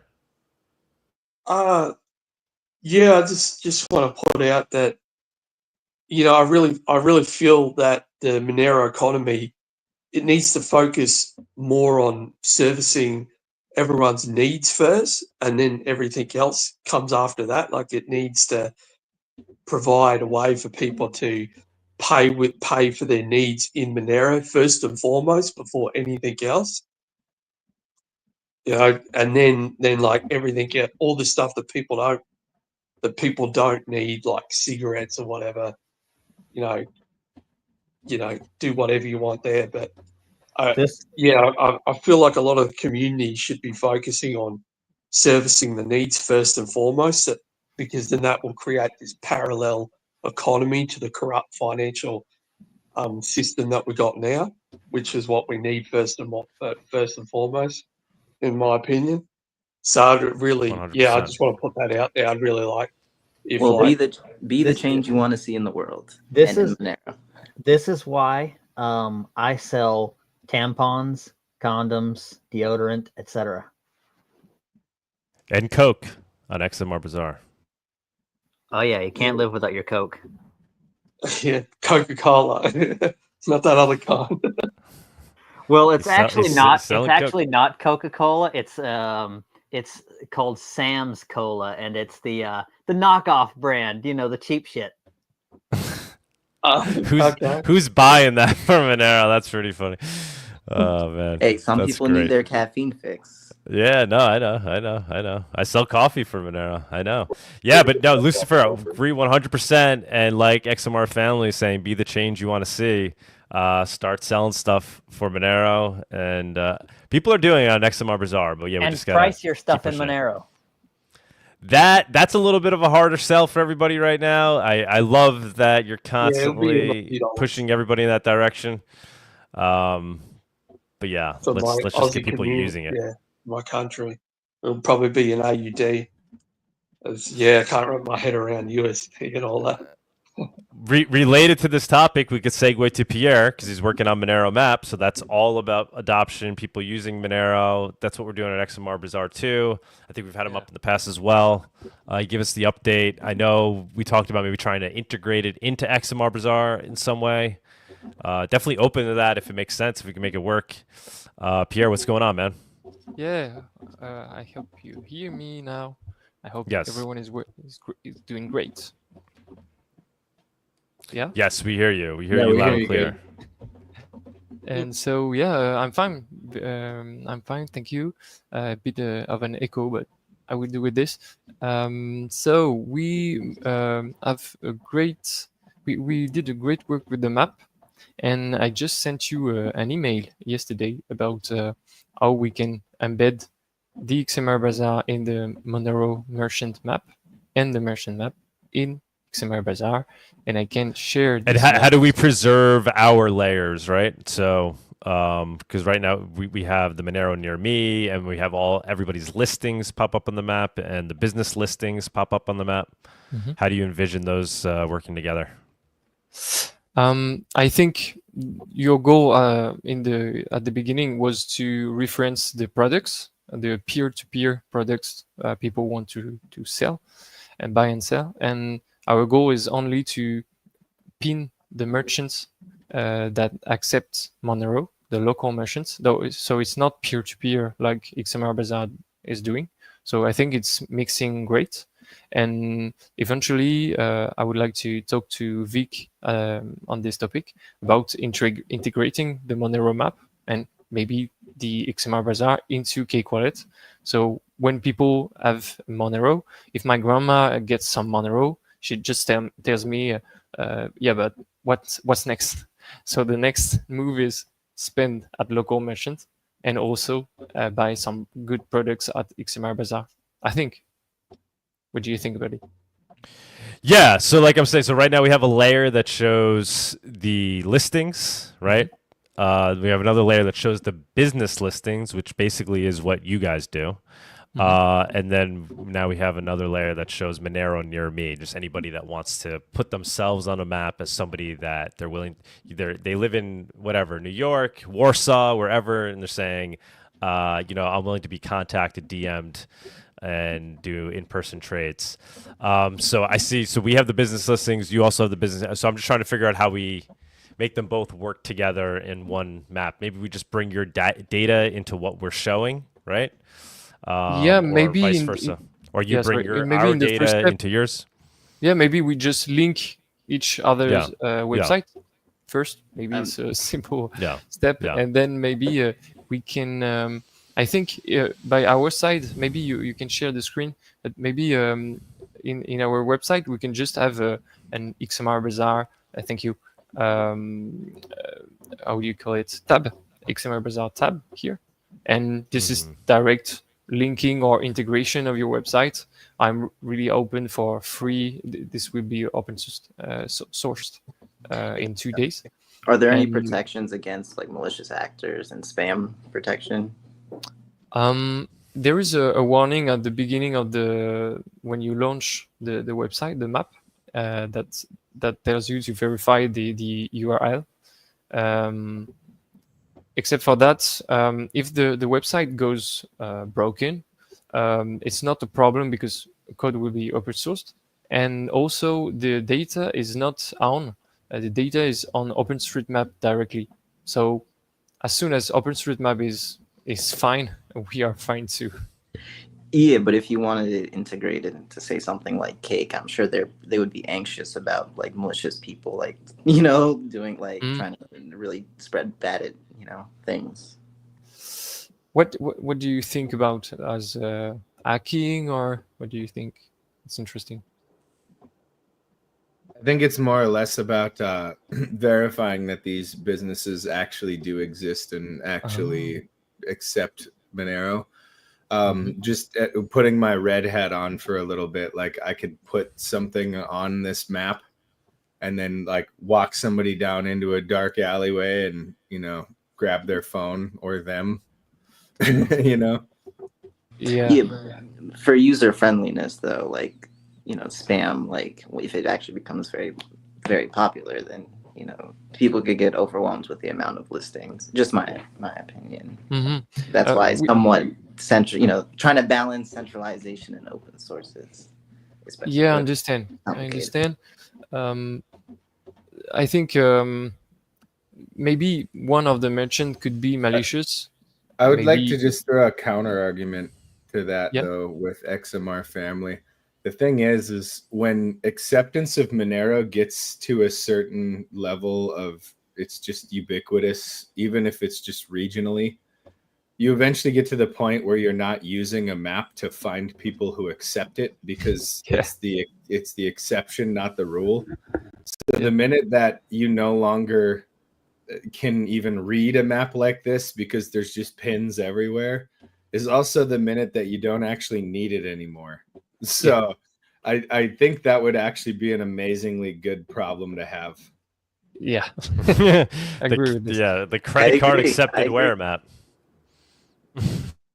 Like BTC map, actually, BTC map is very messy at some when you look at it, and this was the biggest pain point we saw. So on the left, you can just filter the type of business you want, maybe a restaurant, grocery, yeah, and this way it's very that has a good user experience. We're focusing on this. Now I'm just So sitting here. anyone can suggest new merchant, and anyone can add their own on OpenStreetMap. So you're feel free to do this. I just want to emphasize on the fact that Monero Maverick recently, yesterday, he told about creating a Monero map, but it already exists. So maybe it's useless to get funding like 30 Monero for a map that already exists. Yeah. In my opinion, though, also merchants should be aware that if they do accept a Monero, that they can be a lot more targeted by the state. Yes, but this was our fear at the beginning. But as you see in France, so a lot of repression. Macron is the worst. People, no merchant were targeted right now, and we've come from 5 to 55 merchants. So I think now we've come to a first step where it's more difficult to target one. And once we get to 300 or 500 in France and Europe and in US too, I hope, then it's very difficult for them to target everyone. It's maybe one or two, but I love seeing the growth. Good job. France has a long history of not giving a shit what the government tells them they can and can't do. So let's hope that they maintain that spirit. Right, but the other thing is it doesn't actually prove that you've accepted any Monero. So there's that to consider. Yeah, there are recent merchants, so we are pretty sure they really accept this because it has 6 months old. So for now, it's good. You're right. In the end, we need a team to verify, check, call the merchants to verify it, like BTC Map is doing. And you can see I was gonna throw this out there, by the way, dude, that XMR Bazaar is the ultimate integration for what you're doing right now, because it's already striving towards a review system. And so people who have used Monero at these locations will already be verifying for you that these different map pins actually exist. So you wouldn't have to build a team. Monero itself is building a team on XMR Bazaar for these review verifications, and like the Google auditor guys or whatever they're called. I don't know. I don't use that crap, but like there already are trusted reviewers on XMR Bazaar, like a Yelp, right? Yeah, it's becoming the Yelp of Monero business anyway. Great. So by integrating these two things, for one, you're kind of creating a one-stop shop, but then for two, you're already building in the review systems because people are already doing that. But then the other thing that I would point out is, wouldn't it be cool if you could then upstream some of this data to OpenStreetMaps? Mm-hmm. The XMR Bazaar listing to OpenStreetMap? Well, I mean, like location data and stuff, like keeping up-to-date addresses on such and such business and so on. You would actually be building another scraper database that isn't already on, like NOAA and all of these other places where the data currently comes from. The data actually comes from OpenStreetMap, and we just but they're getting it from like the U.S. Geological Survey, and they're getting it from all of these other places. But now you could, if this became sufficiently popular enough, which it does not actually have to grow very much for this to be valuable data for keeping OpenStreetMaps's data, I guess you could say, fresh or current. And it would actually make Monero accepting businesses. It's kind of like a SEO, search engine optimization, but for OpenStreetMaps. And keep in mind, Google also scrapes from OpenStreetMaps. So you would almost be like improving your SEO status as a business by putting yourself on here. Well, people pay a lot of money for that. And if this is already kind of like built into upstreaming that data to OpenStreetMaps, it's a great way to put your business on the map, literally, by accepting Monero. Yeah, I don't get all the points. I'm sorry, but I'll try to give you like a concrete example. So if you couldn't tell, I'm from Alaska. It's kind of in the name. The data here, usually OpenStreetMaps is more current in the, I guess you could say, semi-rural areas. So Google Maps might be more current in, like, let's say Anchorage, but OpenStreetMaps is almost always more current in like the kind of rural areas. Well, our business just moved to a new location, like it's a big truck repair facility. But it's a business owner fights really, really, really hard to update that information on Google Maps. And it can cost you a lot of time and money, and you can even lose business by not getting it done efficiently. And what I've started to realize is sometimes dealing with Google directly isn't the best way to do it. Sometimes putting that data directly into the things that Google is scraping to update itself, and also to get reviewers to start talking about it, is significantly faster and cheaper than trying to get Google to just update your information. So I had very little luck trying to get Google to update our move.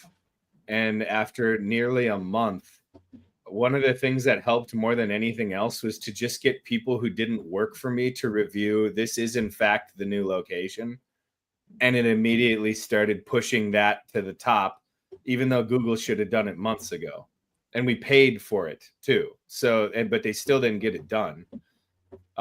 So some of these projects can help business adopt Monero, if nothing more than the fact that customers will be able to find them better, whether or not they're using Monero. I understand.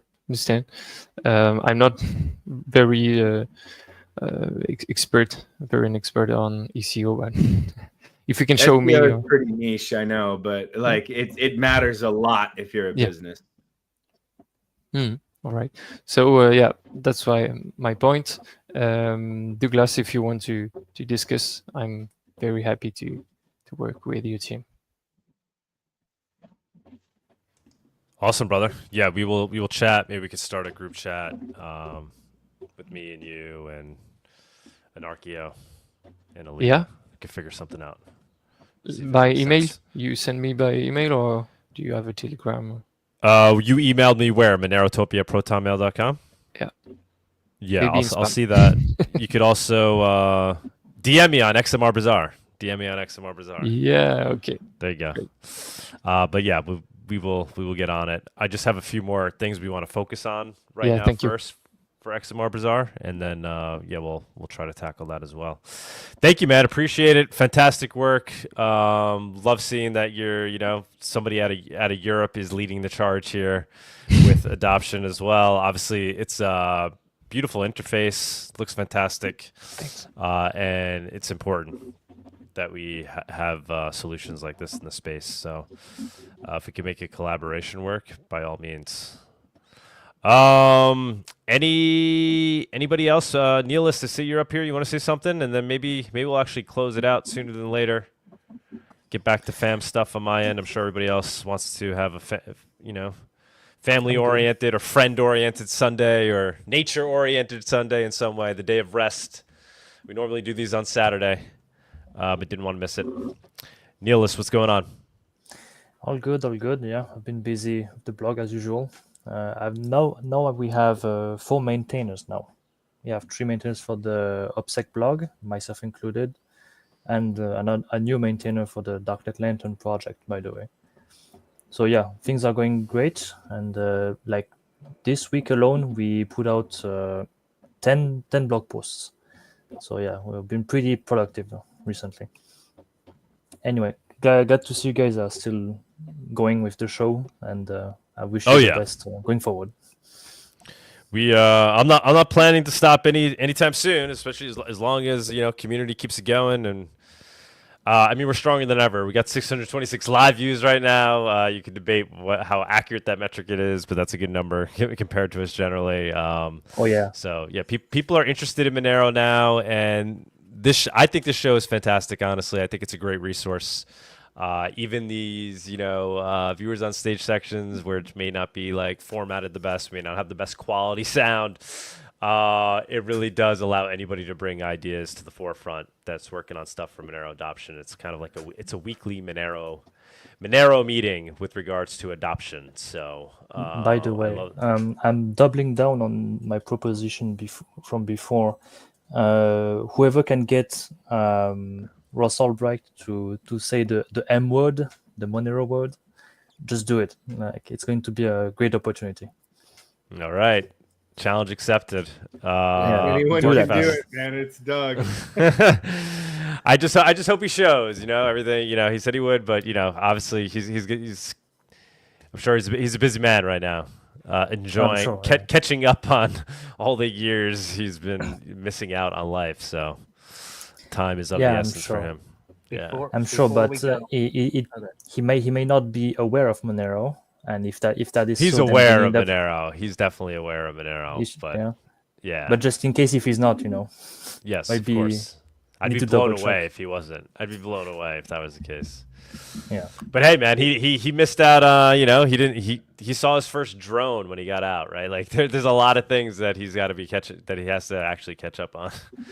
Yeah. And he's probably been talking mostly to Bitcoin maxis. They're the ones that have his ear. So it is possible that he may not be as aware as we think. All right, guys, I will leave it at that. If anybody has anything else they want to say before we close it out.